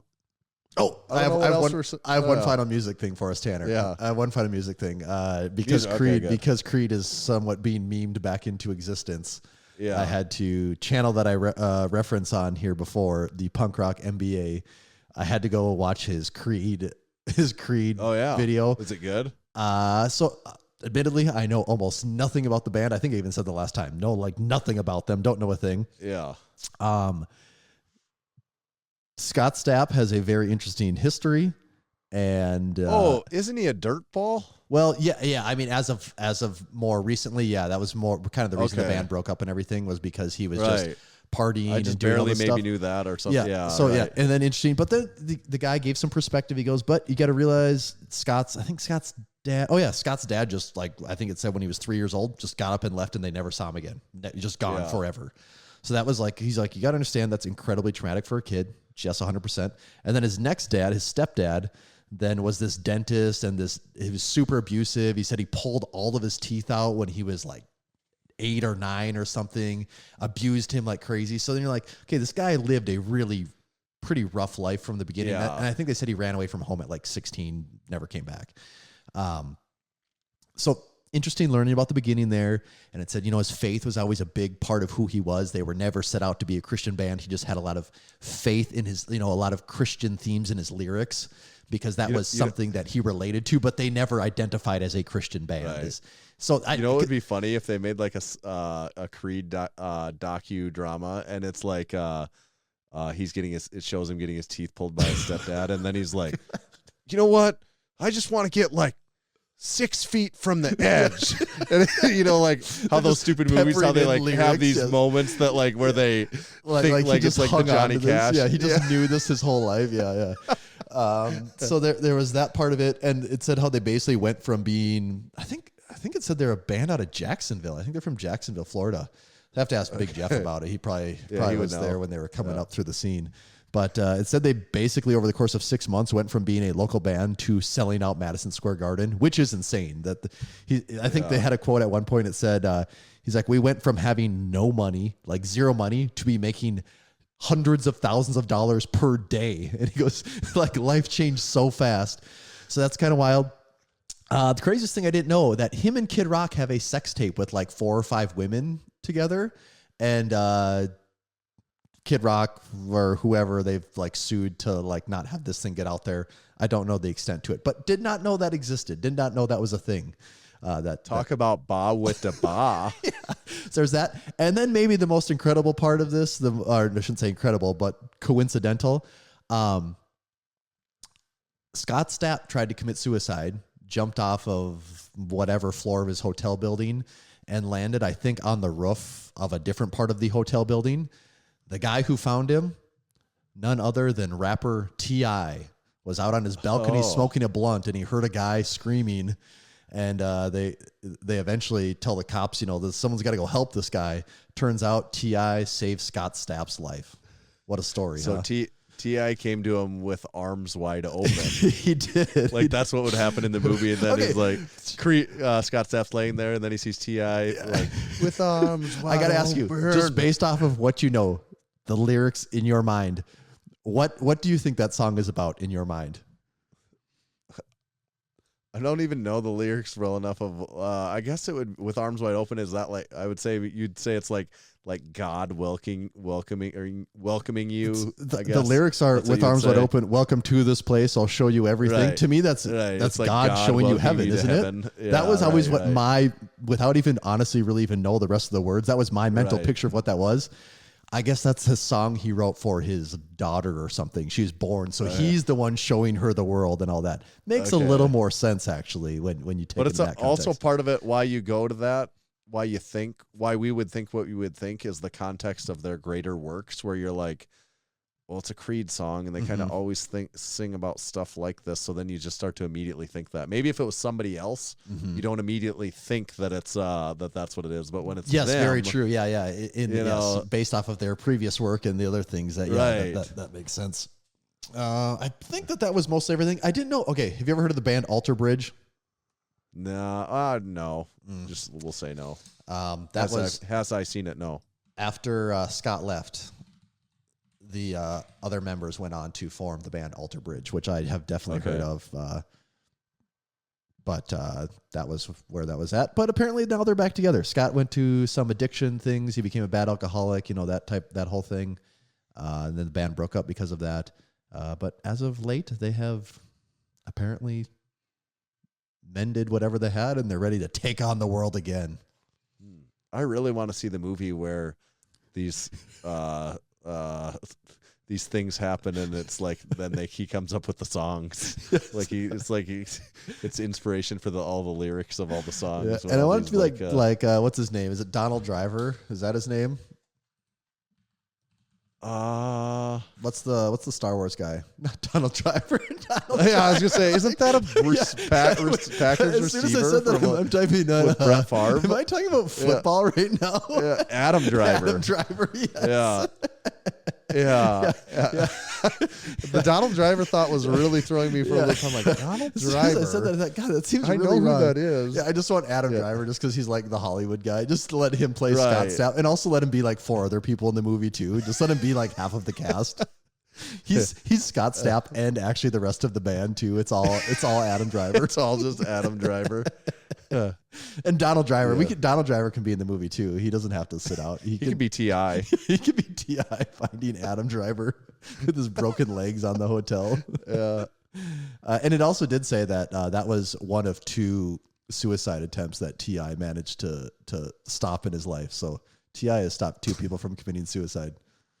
Wow. Quite the life, huh?